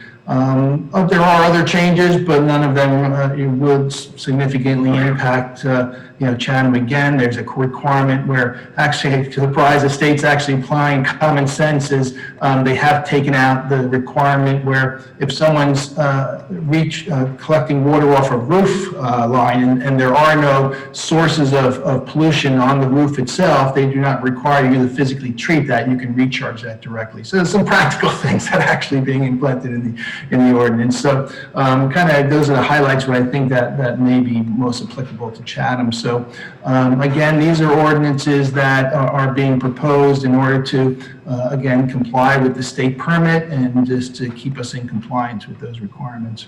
There are other things that because the permit was reissued this year, there are other things. I did prepare, back in 2005, we prepared a stormwater management plan. And that plan needed to be updated, and it has been, and it's being circulated to the planning board, so the planning board will be reviewing that. This is another requirement where they require municipalities to map their outfalls, which we have them in paper and we have them in coordinates, but we have to convert it to a GIS database and download it into the state GIS database, and that's another requirement that's due this year, and I've been working on that. So that's where we stand, Mayor. Thank you, John. Mr. Mayor, before the committee can take any action on these ordinances, there's one question I would like to pose to Mr. Rushke. The ordinances 18, 19, and 20 in the penalty section, there's language for a not to exceed, and there's space where we're supposed to enter an amount. Was there an amount that you were recommending to the committee for that penalty? The penalties, it should be the same as in the zoning requirement, which I think is $2,000 per event. I can look that up real quick. Because I just want to have it be clear what the committee is voting on before we... Thank you, Greg. Well, and that was a question I had for all three ordinances. Well, three of the four did not have the penalties in. At least not the version I looked at.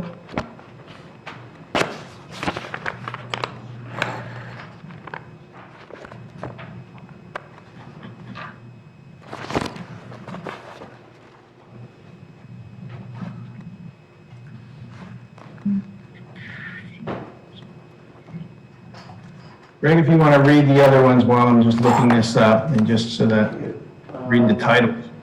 Yes, Mayor, with your permission. The other two ordinances are Ordinance 2020-19, an ordinance of the Township of Chatham, County of Morris, State of New Jersey regarding improper disposal of waste. And then we have Ordinance 2020-20, an ordinance of the Township of Chatham, County of Morris, State of New Jersey regarding pet waste. Which, Mr. Hoffman had touched on that earlier about rec fields as well. Right. And then Ordinance 2020-21, an ordinance of the Township of Chatham, County of Morris, State of New Jersey regarding stormwater control, which, when I was helping Mr. Rushke, when he and I were working together on that one is a repeal and replace, so it's updating some existing regulations, and I believe the other three are completely new. Very good. I'm not putting my finger on it, Greg. Which is the one that they should all be similar in the penalties? There's not different penalties. And what was the one that did have the penalties in it? 18, 19, and 20 need the not to exceed amount. Right. Okay, and that should be consistent for all four. Albert, can we just adopt this, saying that the penalties are not to change from the existing? Well, I think it's important to know what those penalties are. It's So These are if introductions, you could look up, Greg, the existing ordinance, the stormwater control ordinance, and see what, at the end of that section, what that penalty is. Yeah, I'm looking that up now. I don't recall if that had a penalty, but I will check. The other part where I had a question, which is a small point as well, is the enforcement. The enforcement section, it seemed it wasn't clear if the police or the, what was the other option? Mr. Cruz, the penalty section for the stormwater control says, any person who erects, constructs, alters, repairs, maintains, or uses any building structure in violation of the part, see, it refers to the general penalty. Upon conviction to the penalties provided in Chapter 1, Article 2, general penalty, each violation shall constitute a separate offense. What you have is you have at the beginning of your ordinance a general penalty provision, and that language that the clerk just read incorporates that section or that section of your ordinances into this. So you're basically following, using the same language as was used in that the clerk just read, and that brings in the penalty provision that is a general penalty provision applicable to all ordinances. So the ordinance, before it's introduced, should be modified to provide for that penalty language as you read. So if I may suggest that for each ordinance that the penalty language read as follows: any persons who is found to be in violation of the provisions of this ordinance shall be subject to a fine, shall be subject to the penalties provided in Chapter 1, Article 2, general penalty, for each storm drain inlet that is not retrofitted to meet the design standard. So that would be for ordinance 18, and then for 19, it would be a similar update. Any person who continues to be in violation of the provisions of this ordinance after being duly notified shall be subject to a, let me just get back to that page.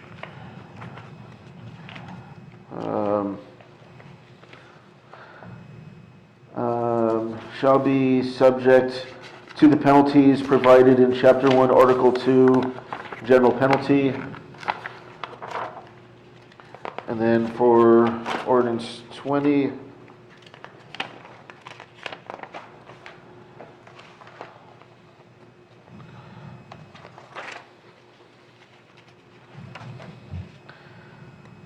any person who is found to be in violation of the provisions of this ordinance shall be subject to the penalties provided in Chapter 1, Article 2, general penalty.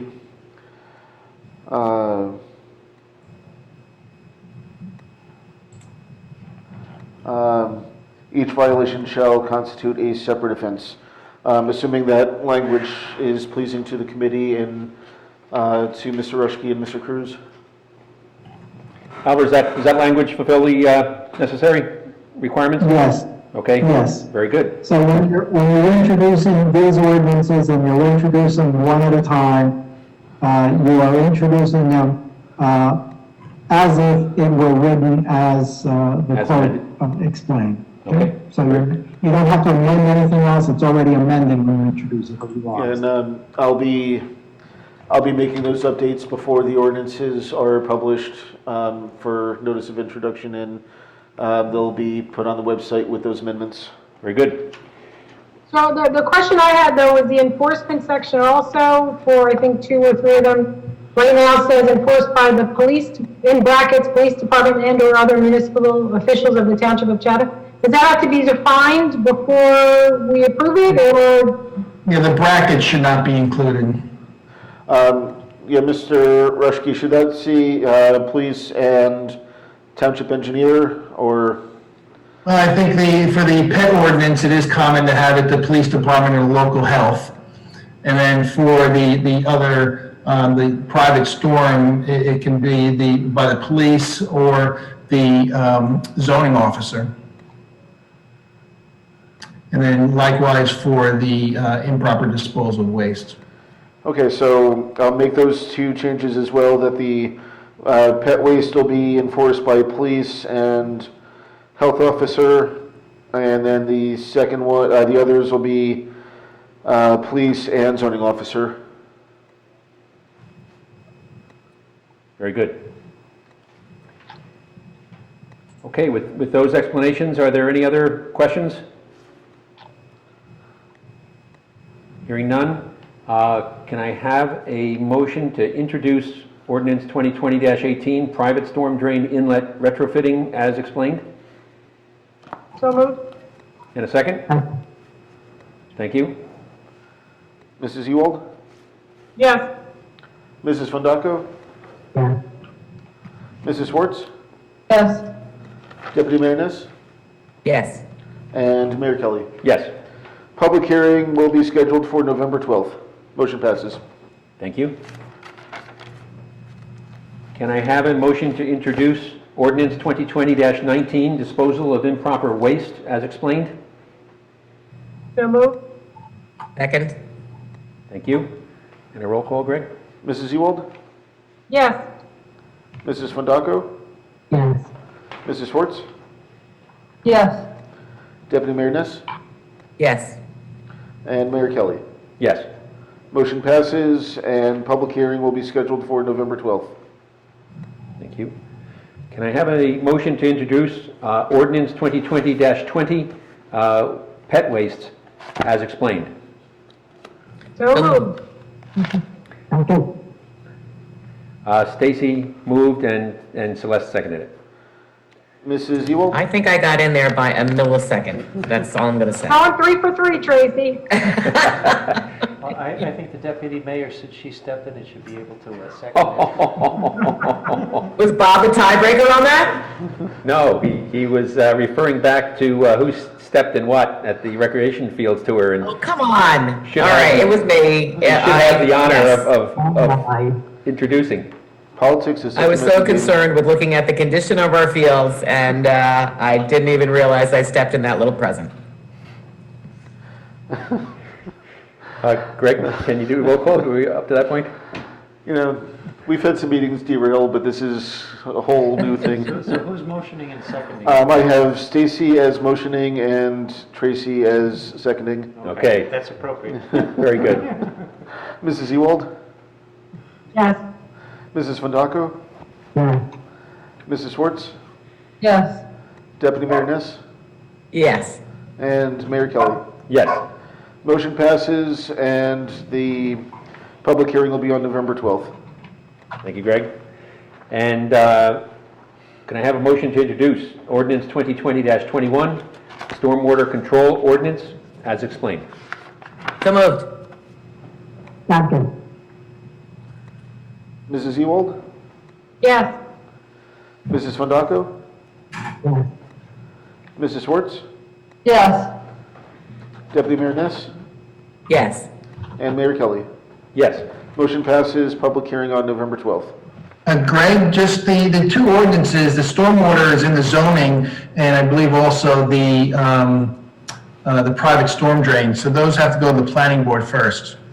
Yes, so I will be sending those out, and I will work, let's see, I'm not muted, right? Yeah, I'll work with the planning board Okay, chairman and Frank. just want to make sure that it's understood. Yeah, actual date. Okay, very good.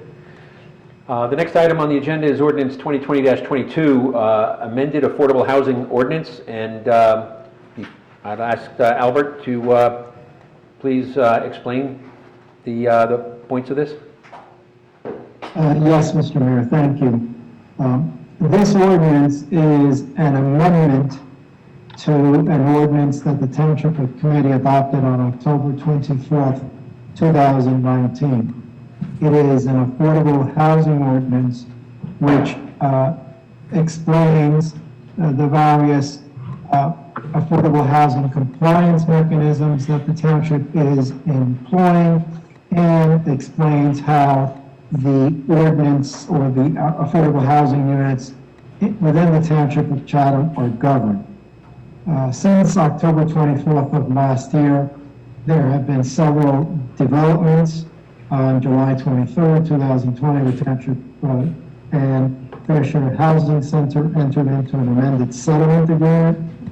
And on September 24th, the amended fairness hearing on that settlement agreement was approved by Judge Gauss. One of the conditions of the special master was that the existing ordinance be amended to conform with the amended settlement agreement and the housing element and fair share plan, which will be before the planning board at its next meeting for review.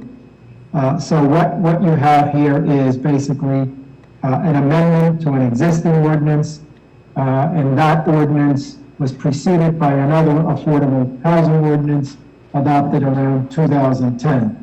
What this ordinance does, it numbers and letters the subparagraphs in a consistent manner.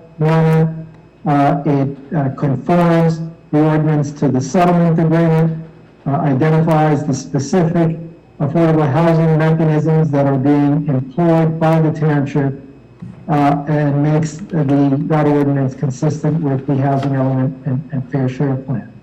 So it is basically to meet one of the conditions of the special master and to make this ordinance consistent with other actions that the township committee has already taken. Thank you, Albert. Do we have any questions or comments from members of the Township Committee? Very good.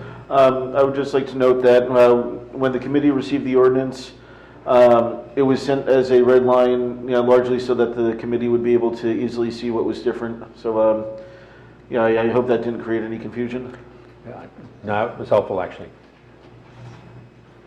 Could I have a motion to introduce ordinance 2020-22, the amended affordable housing ordinance? And a second? Second. Very good. Greg? Mrs. Ewald? Yes. Mrs. Fondaco? Yes. Mrs. Schwartz? Yes. Deputy Mayor Ness? Yes. Mayor Kelly? Yes. And motion passes, public hearing on November 12th. And as Mr. Rushke indicated for some of the other ordinances, this one also will be forwarded to the planning board for review. Very good. Thank you. We are now up to resolutions. And the first one is Resolution 2020-229, authorizing a grant application along Southern Boulevard and River Road. John, could you give us a brief description of what this involves? Yes, Mayor. I'm going to share my screen because a picture says 1,000 words. Greg, is it... Yeah,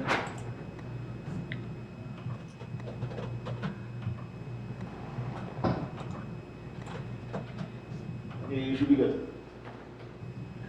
You should be good to go.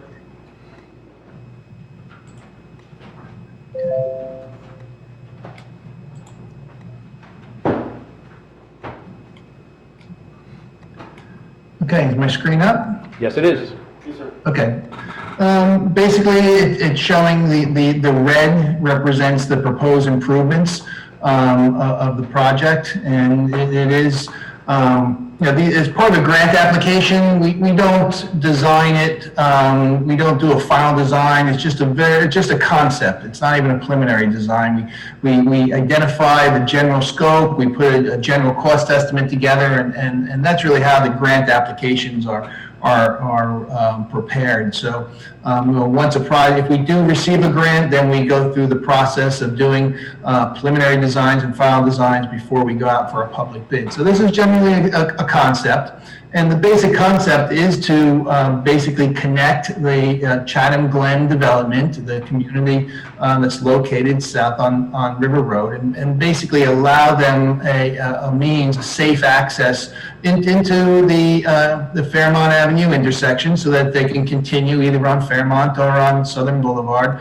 and continue and just kind of connect this into the sidewalk network that we have on the county roads. You know, what's interesting with this orientation is that it also ties in, we want to tie it into the proposed trail that we're constructing through a Morris County grant that we received. And so the green generally represents where the proposed trail would be and how it would connect into basically a concrete sidewalk. So the sidewalk would also tie into the sidewalk that's being constructed associated with the Dixie Dale development. So it'll be a continuation of that sidewalk also. I do have some other slides. I have this. This chart kind of shows what the basic concept that we're proposing is basically, you can see the existing road is just overgrown. You can't even see the existing Belgian block that's present. It's so overgrown. Basically cutting that back, creating the shoulder and just creating a concrete sidewalk all the way up to the intersection.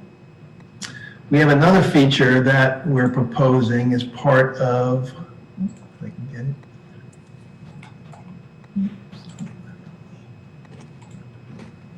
Okay, another feature that we're incorporating into this is a streetscape project. So basically, right at the intersection with Buxton, it's basically looking at a welcome sign, and you know, you see the existing intersection really doesn't have any. I think at one time there was some plantings, but it really hasn't been maintained. So as part of this project, we're looking, and this is just a basic concept. We'll go in, if we do get the grant, we'll work out what go through some details and work this out. But it basically, just including enough in the grant that we cover this type of a landscape feature. This grant is a federal grant. It's a similar program to the Safe Routes to Schools. So when we submit these grants, we are asking for 100% of the construction cost.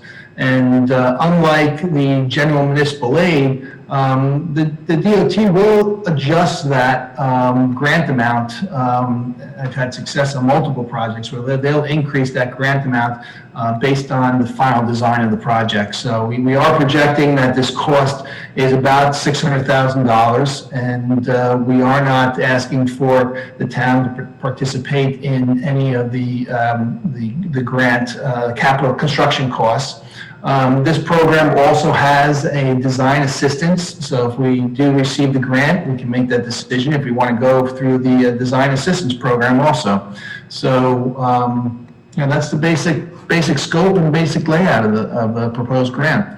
Now, it's a federal grant, and the second resolution is regarding maintenance. There is an obligation to identify that the township, once it's built, that we will maintain it, and that's standard with all the grant applications for federal projects. Every one of the Safe Routes to School grants that we received, we did the same resolution when we submitted that application. Thank you, John. Any questions or comments from members of the Township Committee?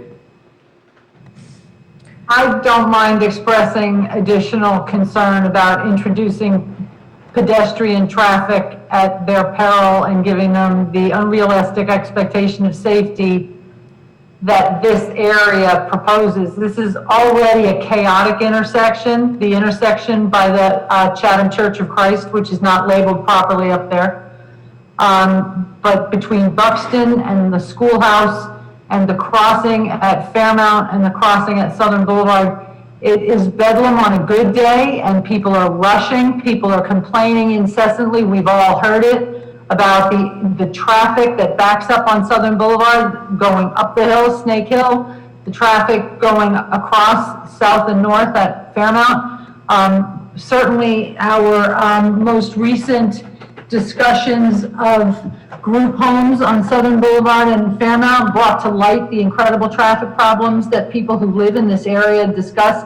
And now we're going to introduce pedestrians with an unrealistic expectation of safety. I think having that sidewalk down on River Road, that's great. Connecting it to the municipal open space, that's great. But I'll tell you what, when you get to the top of that intersection, that to me is just an accident, literally an accident waiting to happen. Look at, you're putting pedestrians there. You are actually giving pedestrians the expectation of safety. As part of the scope, we did include installing the pedestrian PEDs or indicators on all the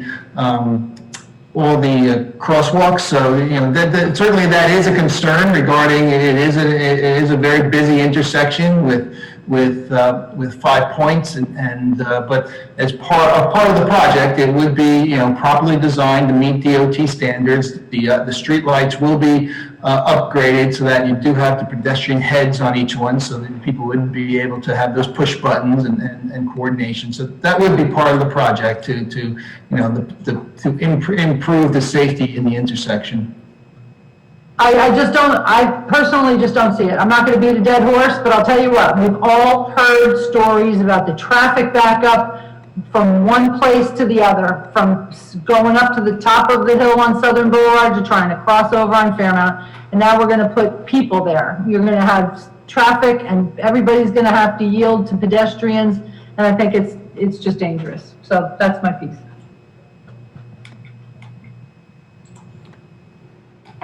Any other comments or questions?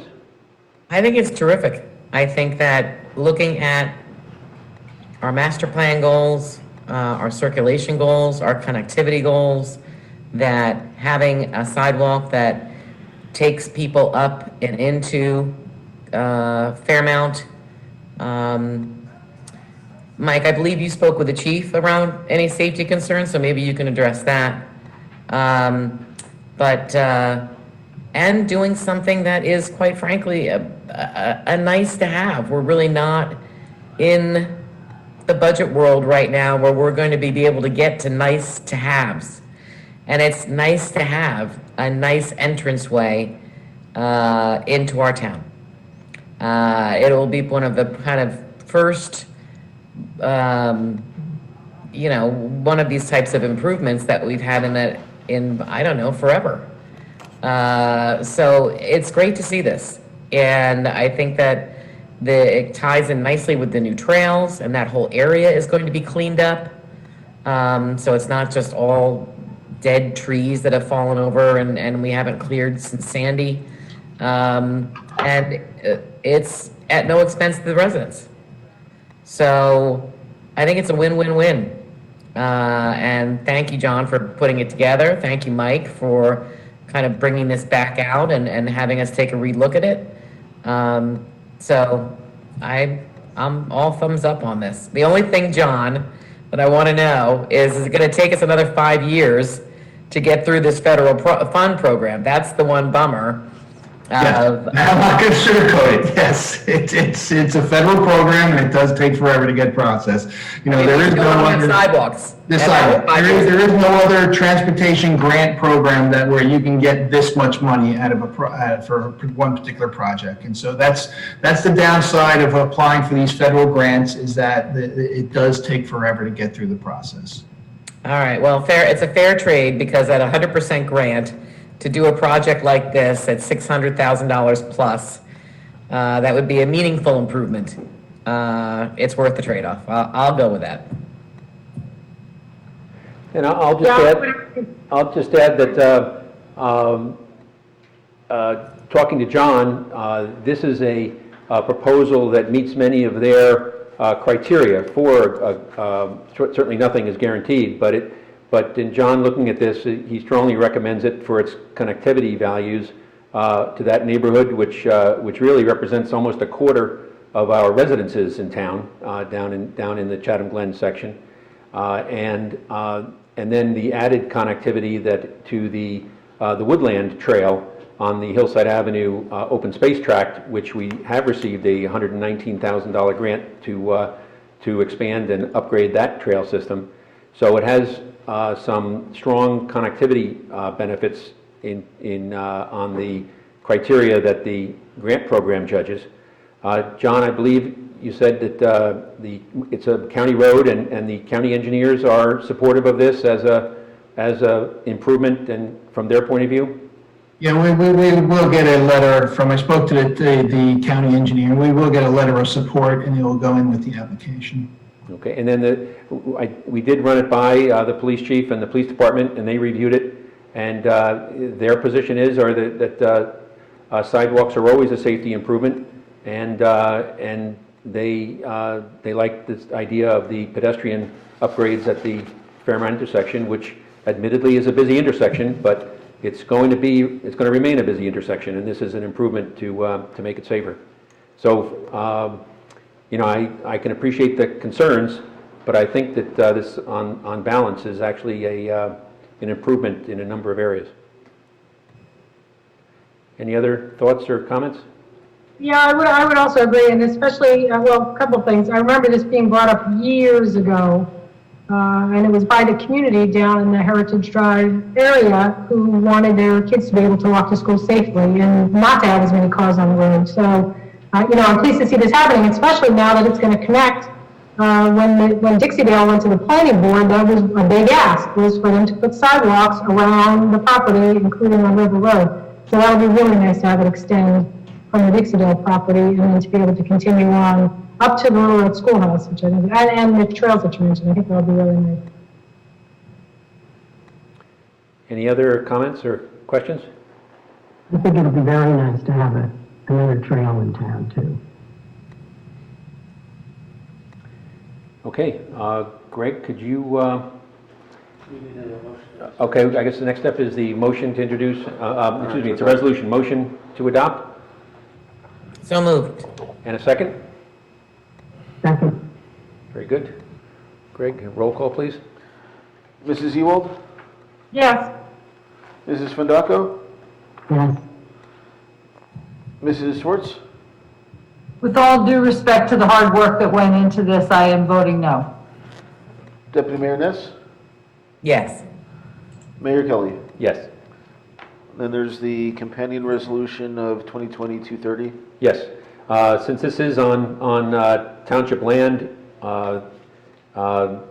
this is a kind of a no-brainer in terms of who's responsible for it, the maintenance. But Resolution 2020-2030, certifying ownership and maintenance of this sidewalk project. And John already explained that. So do we have a motion to adopt? So moved. And a second? Second. Very good. Greg, a roll call, please. Mrs. Ewald? Yes. Mrs. Fondaco? For the record, see you're muted, but I started to say yes. Mrs. Schwartz? Yes, for when this project, if and when it ever actually happens, it's our obligation to maintain it, however ill-fated it is, so I will vote in favor of the maintenance of it. Deputy Mayor Ness? Yep. And Mayor Kelly? Yes. Motion passes. Thank you, Greg. Resolution number 2020-231, authorizing the release of payment for fire truck pending final inspection. Mr. Mayor, before that's introduced, if I could have a point of order? Very good. There is a typo in the last, be it further resolved. There, on the second line in there, it's at the far right, it says is, it should be the word if. So prior to the November 12th meeting, if Rescue 14 passes final inspection, it says is in the resolution, but it should be if. Yep, very good. Can we have a motion to adopt this resolution as amended? Karen, yes, and then a second? Yes. Second. Greg, roll call, please. Mrs. Ewald? Yes. Mrs. Fondaco? Yes. Mrs. Schwartz? Yes, and at some point in time, I look forward to a wet down of all of these wonderful new vehicles that we have been missing out on. Deputy Mayor Ness? Yes. And Mayor Kelly? Yes. Motion passes. Very good. The next resolution, 2020-232, 232, awarding a contract to develop 522 Southern Boulevard. Before we discuss that, can I ask Albert to give a explanation? Thank you, Mr. Mayor. On August 27th, 2020, the Township Committee issued a request for qualifications for affordable housing services for 522 Southern Boulevard. Those responses, or the responses to the request for qualifications, were returnable on September 17th, 2020 at 3 p.m. In between the date that the RFQ was issued and the receipt of responses, I believe 10 potential developers received the RFQ. 4 responded. All 4 are qualified developers of affordable housing in the state of New Jersey. All 4 met the criteria, the legal criteria under the RFQ, and there was a period where each of the RFQs was reviewed by the administration, the administrator namely, and the engineer, the planner, and myself. We internally met to discuss the responses, and each of the 4 responders were interviewed, and it is the recommendation of that subcommittee that a conditional award, or that the Walters Group, their formal name is Walter Cornerstone Development LLC, be named as the conditional developer of 522 Southern Boulevard, subject to negotiation of an acceptable affordable housing agreement. And as you mentioned, Mr. Mayor, it is expected that that agreement will be negotiated between now and November 12th, and that agreement will be before you for consideration then. I don't know if Mr. Hoffman has any additional comments, but that's just a general overview of that award. I do want to thank Mr. Hoffman and Mr. Rushke and Mr. Banish, because they provided tremendous input into the review of these responses, and especially Mr. Hoffman, who did a detailed analysis of each of the 4 responses. So thank you, Mr. Mayor. Thank you, Albert. Any? No. Can I just ask maybe if Bob explained just briefly, this has been a month-plus long process, going through the RFQ process, the analysis of the RFQ, and then we recently met in executive session for approximately almost 3 hours going through this process. Could you just kind of briefly walk through that? Certainly. As our township attorney stated, there was an RFQ that was issued, and the responses came back. All of the responses were met all of the criteria of the township. There were follow-up questions that had been sent out to the 4 respondents. All 4 responded promptly, got back, answered. I believe we had 13 questions for them. Those questions were reviewed, and then all 4 of the developers were interviewed over Zoom, and there was a spreadsheet that I had started to construct to keep, just to keep track of the items that were being evaluated. The response from the developers were enlightening, and they were very helpful.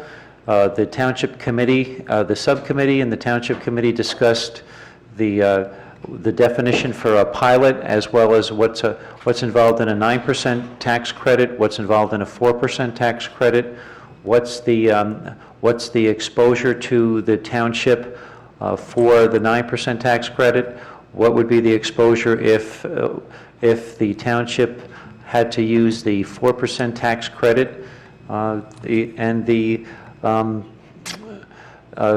was a calculation and an evaluation of a tie-breaking formula because many communities are submitting applications for the 9% tax credit, and approximately 5 are being awarded each year. So we evaluated the tiebreaker formula and what would be important to the township, and meeting its agreement with the court. So those were some of the items that we went through, and there was an evaluation of the number, the units, the different things that were the number of bedrooms that were involved in the developments, and I'm not sure what else you would like me to discuss. But those were some of the details that went into the analysis and the spreadsheets that were sent out to the Township Committee. I would just like to add my compliments to Albert's and to all of our professional staff, and Bob, Albert, Frank, and John.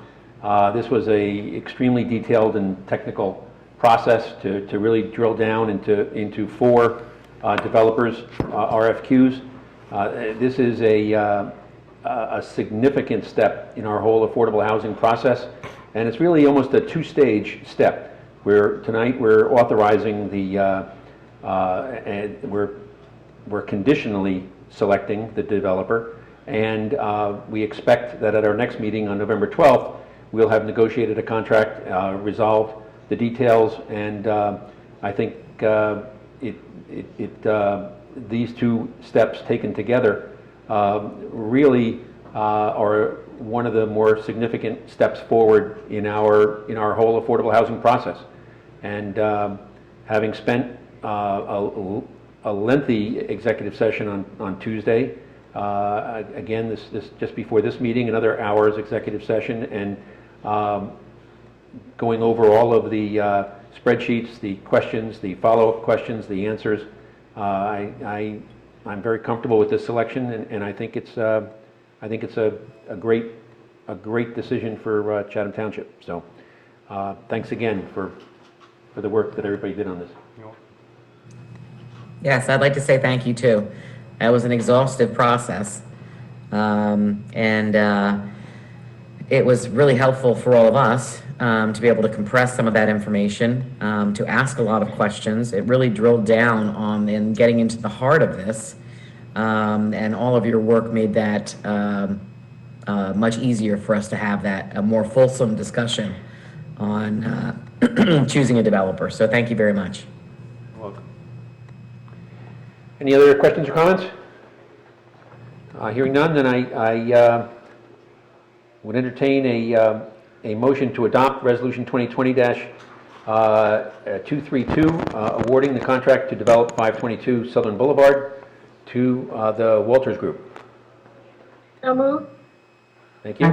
And a second? Very good. Mrs. Ewald? Yes. Mrs. Fondaco? Yes. Mrs. Schwartz? Yes. Deputy Mayor Ness? If you could unmute so we can hear your voice on the record. Yes. And Mayor Kelly? Yes. Thank you. Thank you. Motion passes. Next item is Resolution 2020-233. And again, Albert, would you explain this from the legal perspective, please? Yes, Mr. Mayor, thank you. This is really, this resolution on these 2 agreements are necessitated because, as you may remember, when the skate park was originally designated an area in need of redevelopment, it was not only the skate park portion, but an additional portion of that property between the police department and the skate park of a little over 3 acres. But as the process developed in consultation and cooperation with the the developer of the 24 affordable housing units at the skate park, it was determined that that property, those 3 plus or minus 3 acres, would be subdivided further, and the 2 of the 3 acres, again, more or less, would be retained by the township, and an acre would be retained by or conveyed to the developer for the purposes of the affordable housing building.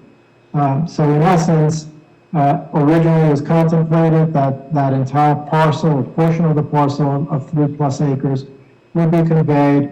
The redevelopment plan was amended to provide that only approximately 1 acre would be used for the affordable housing, and the rest of the property would be retained by the township.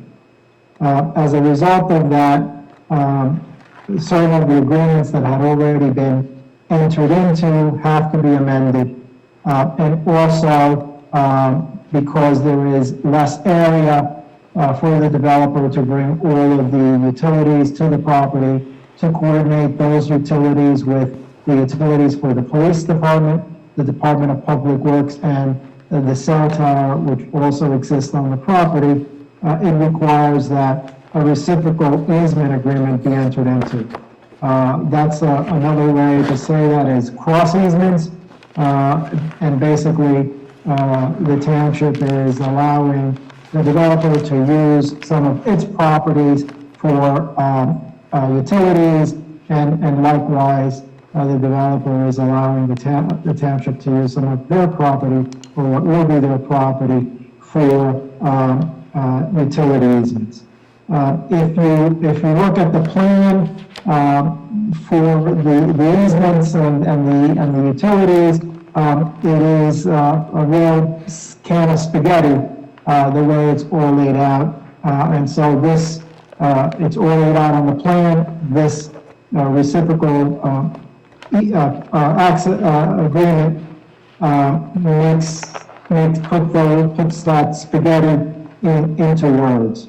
And as a result of that, there is also a need to amend the existing redevelopment agreement. So the plans, the reciprocal easement agreement, and the redevelopment agreement will meet. There was also a technical requirement or a technical change to the redevelopment agreement to meet the affordable housing agreement and the uniform housing affordability control regulations, where one of the 2 low bedroom units was changed to a 3-bedroom low, and the developer agreed to do that so that the township would be in conformance with the affordable housing agreement and the UHAC regulations.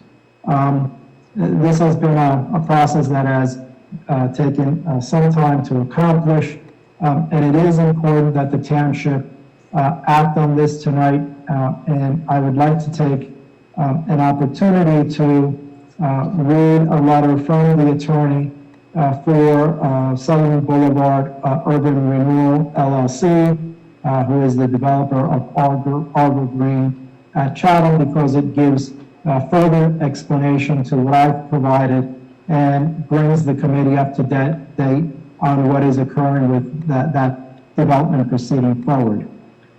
He addresses the letter to me and says, I have provided you with a final version with exhibits of amended and restated redevelopment agreement and reciprocal easement agreement for the 24-unit Arbor Green Skate Park 100% affordable housing development on the Chatham Township property currently designated as Block 48.16, Lot 117.27. As you know, Arbor Green is an integral part of Chatham Township's affordable housing plan, which is subject to final compliance hearing before the court in December 2020. It is also imperative that the Chatham Township Committee adopt the resolutions approving these agreements at its meeting tonight so that my client, Sun Sterling and Chatham, can complete its closing on the properties. Although there is a closing deadline of December 31, 2020, set forth in the amended and restated redevelopment agreement, The closing on the property is scheduled for the week of November 16, 2020, which is only a few weeks away. Please note that the attached amended and restated redevelopment agreement is substantially similar to the redevelopment agreement for Arbor Green approved by the Township Committee back on November 14, 2019, resolution number 2019-214. Changes to that agreement, however, were necessary to reflect the amended redevelopment plan and subsequent amended minor subdivision approval for Arbor Green, which provided for a smaller development lot for Arbor Green and allowed Chatham Township to retain more of its property.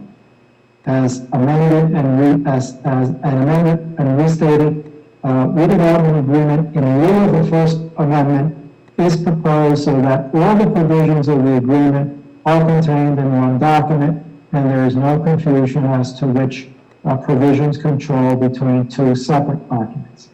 Please note also that the reciprocal easement agreement was approved in concept as part of the redevelopment agreement approval of November 2019. It is Exhibit O to the original redevelopment agreement.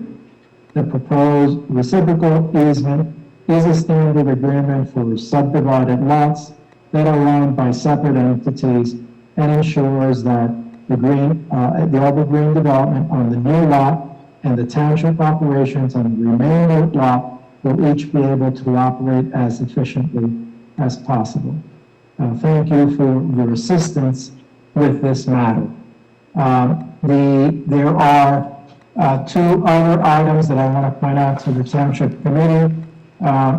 The conduit with utilities for the cell tower compound will have to be relocated, and the cell tower company is in the process of reviewing that relocation and providing and preparing a relocation agreement.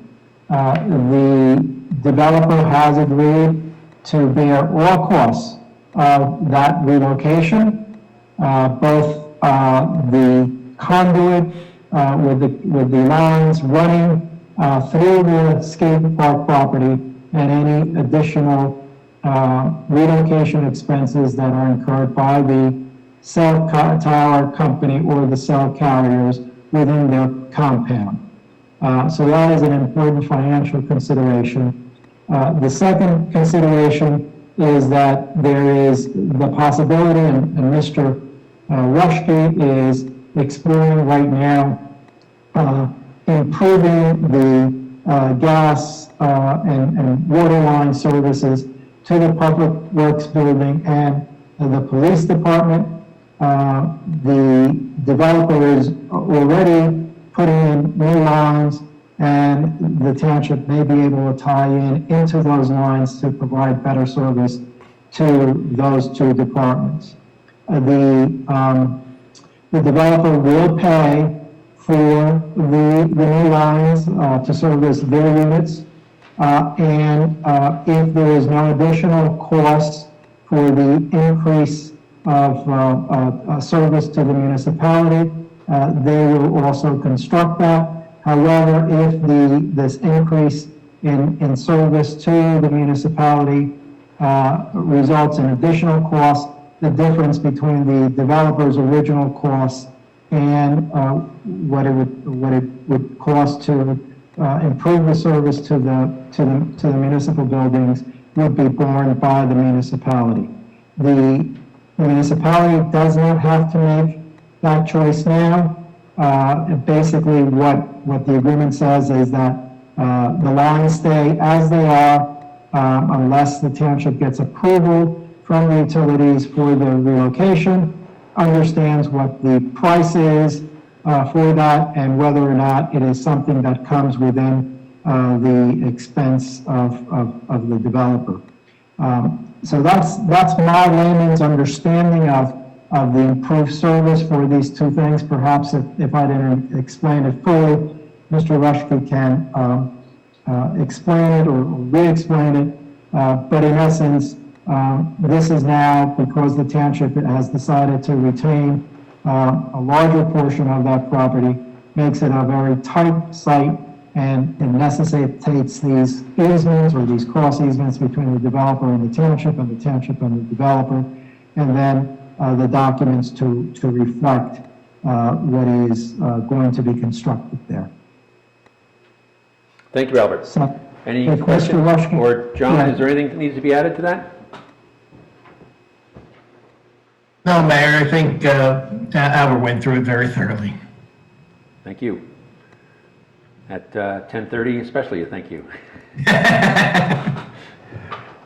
Any questions or comments from members of the Township Committee? Can I have a motion to adopt? So moved. And a second? Second. Thank you. Greg, could you do the roll call? Mrs. Ewald? Yes. Mrs. Fondaco?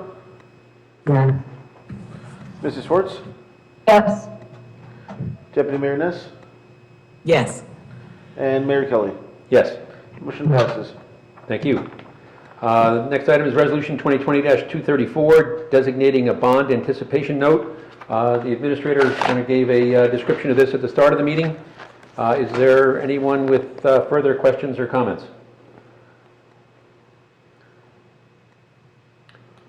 Could I have a motion to adopt? So moved. In a second? Second. Thank you. Great. Mrs. Ewald? Yes. Mrs. Fondaco? Yes. Mrs. Schwartz? Yes. Deputy Mayor Ness?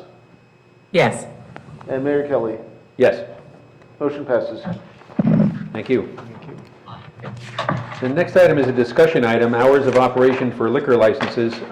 Just very briefly, former Mayor Kevin Sullivan was approached by the package stores in town to ask whether we would entertain adjusting the opening hours, basically to give them an extra hour in the morning, and also to adjust for some holiday hours. I subsequently went and spoke to the managers at both of our package stores, and they are both in support of this, and we'd entertain any discussion or questions now, or if people are in general support, we could put together the details of the hours and then have something in front of us with the specifics at an upcoming meeting. Yeah, I think this is a very good idea because it really does just allow township residents to keep their business in Chatham Township. There are other liquor store establishments in our surrounding communities that open up a little bit earlier. We're not talking about all of a sudden staying out all night or anything like that. It does accommodate for shortened business hours when, say, a Christmas Eve falls on a Sunday. You're not allowed to open the liquor store until late in the day, and you got to close it down. It's not reinventing the wheel, but it's just a tip of the hat to our hardworking businesses we want to do a little bit of a favor for.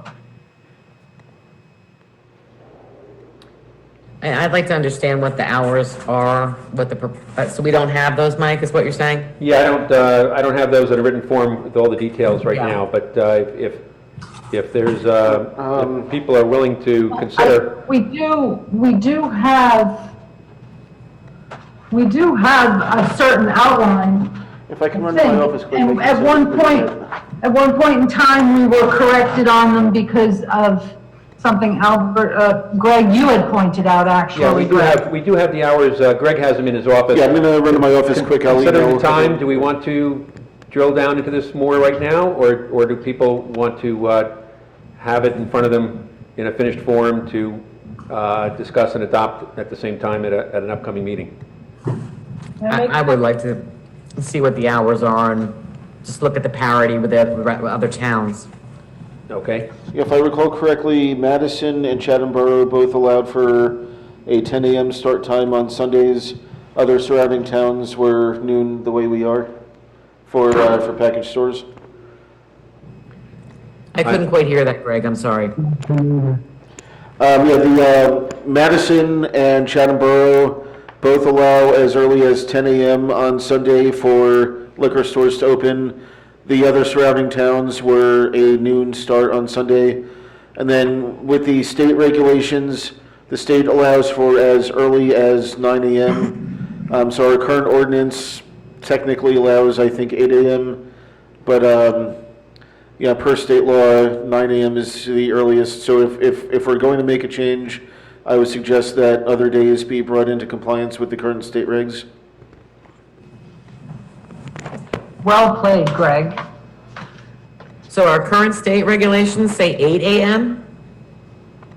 I would suggest that we put this off, okay? And we will discuss it without codifying it. We will put this as a discussion item again. It's too late at night to, and we don't have anything in front of us, so there's no sense in discussing without having the specifics.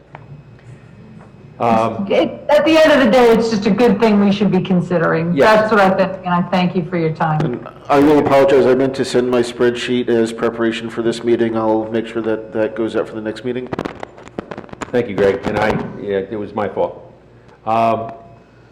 Brings us to our final hearing of citizens and petitions. If anyone is interested in speaking, if you're on the phone, please hit *9, and if you're on Zoom, please follow the Zoom instructions to raise your hand. And Greg, if anyone has their hands raised, could you recognize them? Yeah, the first hand we have up is a Lauren Carlson. Lauren Carlson, you have the floor. If you begin by giving us your name and street and spelling your last name. Hi, my name is David Carlson. I'm 11 years old and I live on Hampton Road in Chatham Township. Two of my favorite places to go are the skate park and Noe Pond. I have friends from other towns that will travel to the skate park with me because it's nothing like it in any other town. I have also spent the past several summers at Noe Pond playing safely with my friends and working towards my swimming badges. I cannot believe both these places might go away. Chatham Township would not be the same without them. So I ask you, our committee, to do what you can to keep them both open and give me safe places to play. Thank you all, and thank you to my mom for letting me stay up to talk to you. Good job. Thank you very much. Thank you, Mom. Greg?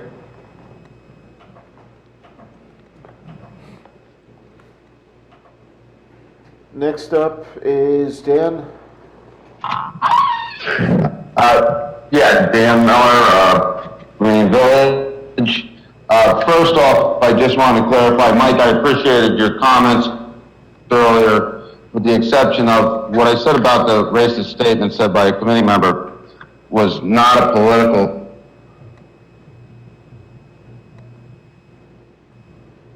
It was about the offensiveness, the need for the Township Committee to do something about it and to condemn it, okay? It's not nothing to do with politics, election cycles, who's getting elected, who's not getting elected. It has to do with that. It was an offensive statement telling people of different races, different creeds, whatever, different political views, not to associate with what people of opposite views. That's what the statement said.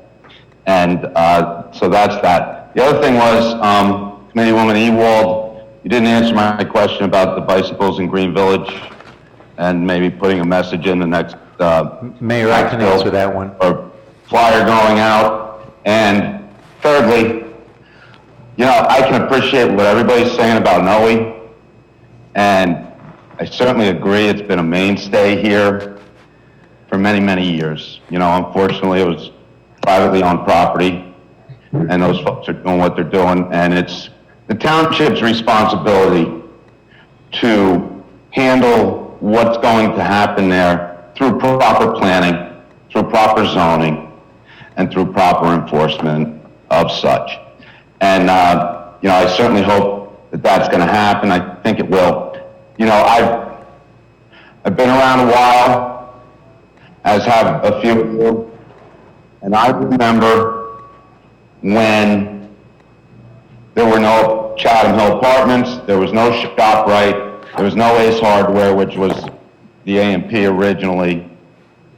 And I remember when there was no Wickham Woods, okay? I remember when Shumpike Field was filled in with the fill from the sewers going in throughout town, okay? And not to diminish anything, but each and every one of those projects were met with the sky is falling.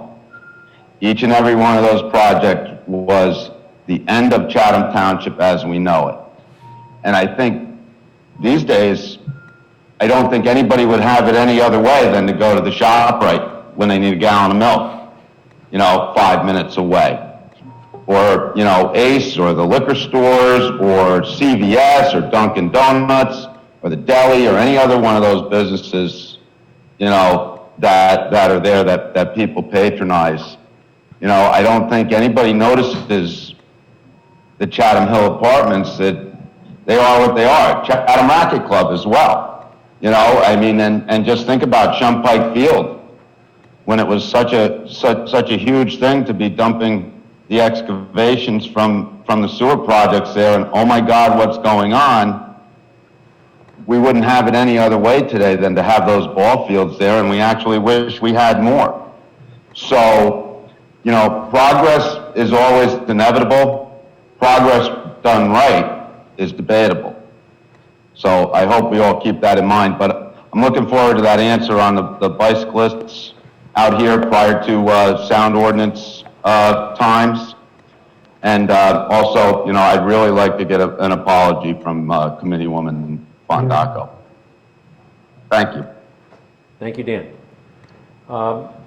Bob, could you shed any light on where things stand with the bicycles on? Well, Mr. Mayor, if Mr. Miller was referring to the letter that was in the third quarter tax mailing, it was a 2-page letter.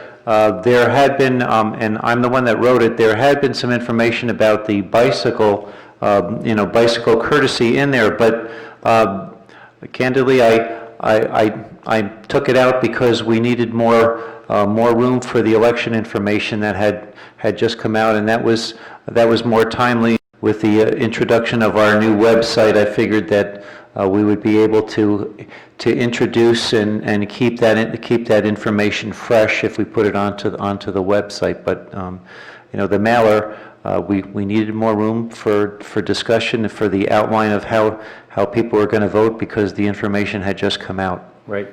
I'm sure the bicycle information is in the queue for a future distribution. Yeah, we've what we'll do is I'll just fast track it, but we were gonna put something on it on the website as one of the crawlers, so we'll do that. Right. And we have put it up on the website, and we have put the digital sign out on Green Village Road too, asking bikers to please be courteous and quiet. So yes, Dan, we'll keep it in the cycle, and there are some competing needs for that publicity, but the Green Village Road concern is certainly in the cycle. I responded once to the first item, and I'm not going to elaborate on it at this point. I wasn't going to say anything, but I'm not going to let it go. Dan, I'm really disappointed in you. I mean, you of all people know Celeste. She is a lifelong resident of the Green Village and Chatham Township area, and you of all people know that that woman does not have a racist bone in her body.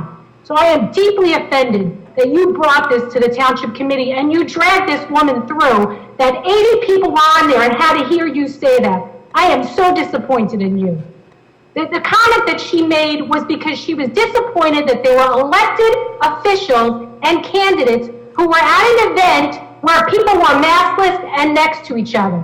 She was very worried because people are getting sick, the numbers are going up, and she was disappointed at what she was seeing, and she was commenting on the elected officials and on the candidates that were there. It wasn't a general comment, which you know. Her husband's a lifelong Republican, her friends throughout Green Village are Republicans, and how dare you bring her down to this meeting? I am so disappointed in you, Dan. I'm sorry, thank you, I had to say something. Very good. Greg, is anyone else's hands raised? Yes. Next up is Melissa Capelone. Hi, I'm on my headset. I hope you can hear me. Melissa Cavallone, Fairmount Avenue, in the township, obviously. I wanted to address Committee Member Swartz's concern regarding the Fairmount and Southern Boulevard intersection. It's scary. I think it's scary as a pedestrian, it's scary as a motorist, and yet there are still tons of people walking there. I see people crossing, I live just up the road a little. I see people crossing there all the time to walk their dogs. There are kids from SBS who walk up every year to the little schoolhouse for a field trip. They have to cross. It's just, I think that we owe it to those walkers that are there anyway to make that area as safe as possible for a pedestrian. Perhaps we could also reach out to the county, I'm sure it's been done millions of times, but reach out to the county once again and see if maybe there's a way to change the timing of the lights to make it a less frightening intersection for everyone involved. Anyway, that's all I wanted to say. Thanks. Thank you.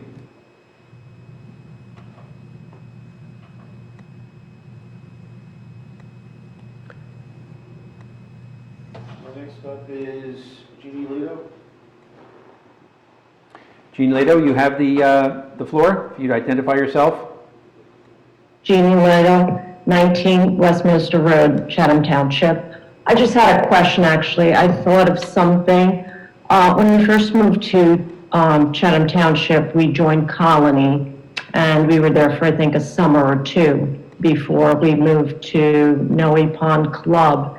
Is there any way that perhaps Colony can take, I don't know if they would buy it, I don't know how it would work, but maybe that would be an option that they can move into where Noe is, and that could be Colony, and, you know, I don't know how it would work, but it was something that I thought about, and I was just wondering to ask if that's a possibility or something that would work to solve that problem. I'm not really sure, so that was it. Just wanted to ask what you guys thought about it, and if it's possible or not. Thank you. Thank you. Colony is a wonderful facility, and it is very much like a small version of Noe. The property obviously is smaller, but it is a spring-fed facility with a concrete bottom, but covered with sand bottom pool.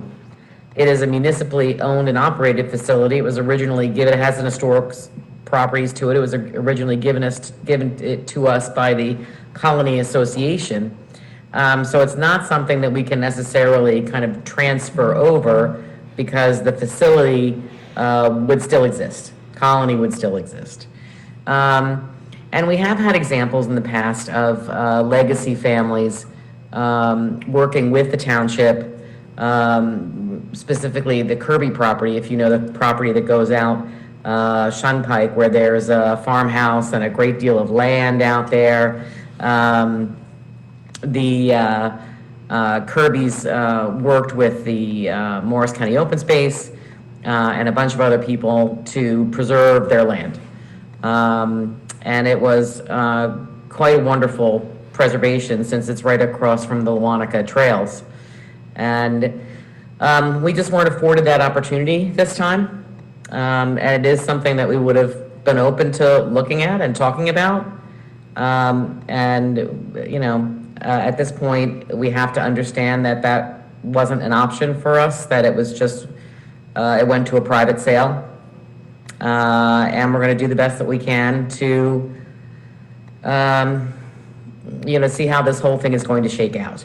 So I completely understand all of you who were speaking about the historic nature, the environmental nature, the joy that the club brings. My children grew up there. They started when they were 3 years old.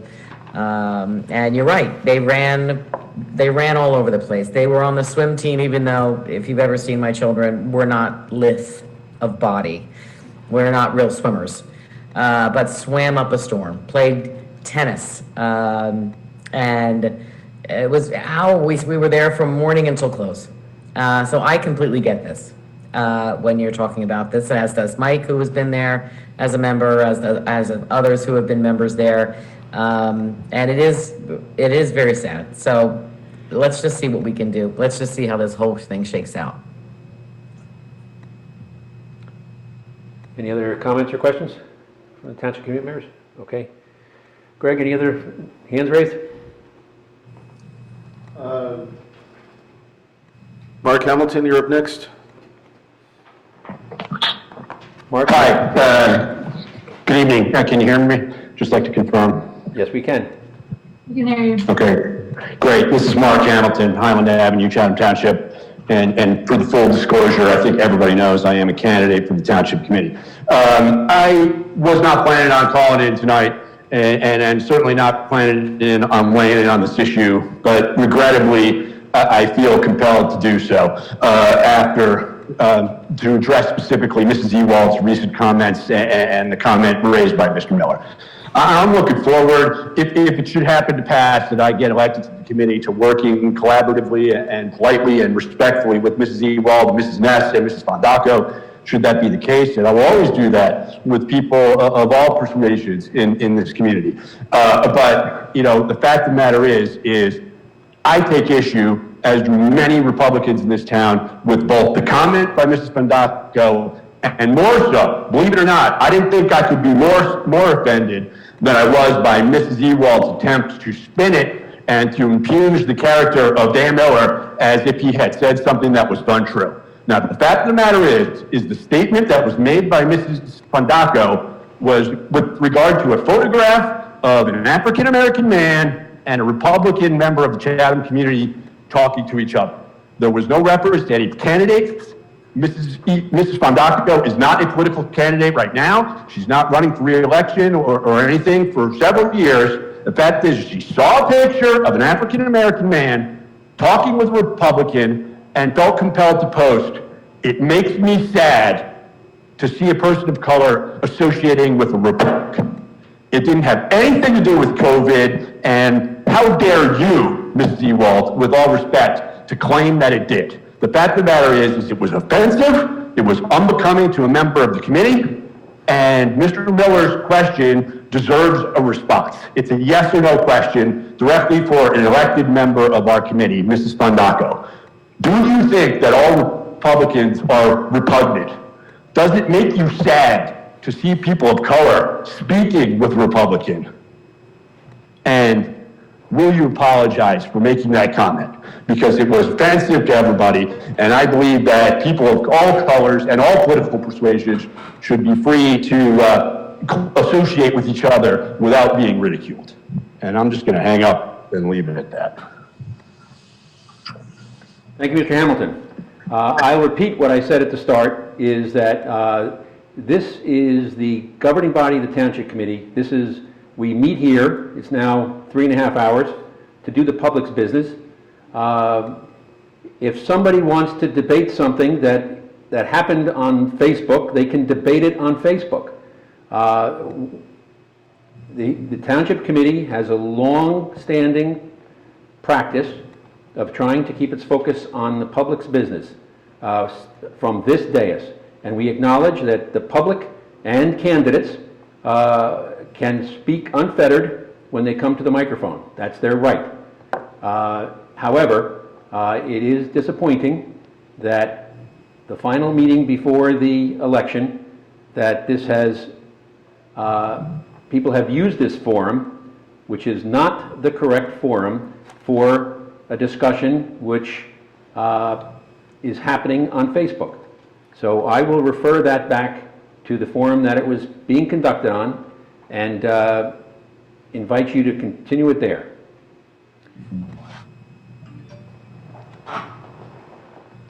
Next up, I'm done. Yes, anyone? and next up is Tom Evans. Tom Evans, you have the floor.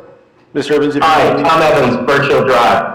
I just noticed tonight, and I assume the website is still a work in progress, but I just found that all of the videos, all of the Zoom meetings have been eliminated from the town website. And I see that there's a link there that directs it to YouTube, but the only ones you find on YouTube are the current year. The prior historical years are all helter-skelter, no date order, and they're all intermixed with other towns' meetings. It's a total mess. So is that going to get fixed? Because it's a real nuisance to have to sort through other towns' videos to find the township's historical. Just go back to 2019 and you can't find it. Was that something that's being worked on? Tom, the last time, are you finished, Tom? Yes. Thank you. Yeah, I've been monitoring that, and actually a week or 10 days ago, last time I looked, it was fine. I know that there were continuing updates on that, and I'm hearing this for the first time from you, that it's that does not sound like a usable system to have it intermingled, and that will have to be addressed. So thank you very much for calling that to my attention. Greg, anyone else with their hands up? We do not have any hands up at the moment.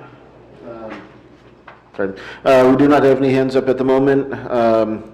If one of the call-in listeners wants to hit star 9 to talk, or if anyone else has a comment who hasn't spoken yet, but no hands raised at the moment. Thank you, Greg. This does bring us to the end. I would just like to point out, actually, that if you go to the section of the township website that lists each meeting, if you tap on the meeting in question, I haven't taken the time to peruse the entire website either, but if you were to go to the list of, you probably can't see it, sorry. If you go to the list of the meetings where it says minutes and agendas, and you click on the meeting that you're interested in, it does have a link to that particular meeting's video. So it might not be the exact perfect way we intended it, but if you're interested in what happened in the November 14th, 2019 meeting, you can look up agenda and minutes. When you click on that meeting, it also links you to the video. Thank you, Karen. Maybe it just needs a clearer direction so that a member of the general public can find it in the easiest way possible. But we'll definitely take a look at that. Greg, still no questions? No hands raised? Motion to adjourn. We'll close the public session, and I'll entertain a motion to adjourn. Brings us to the end of our agenda. So moved. And a second? I'll second it. All those in favor, say aye. Aye. Aye. Any opposed? Very good. Good night, all. Thank you very much. Thank you. Happy Halloween, everyone. Good night, everyone. Good night. What am I?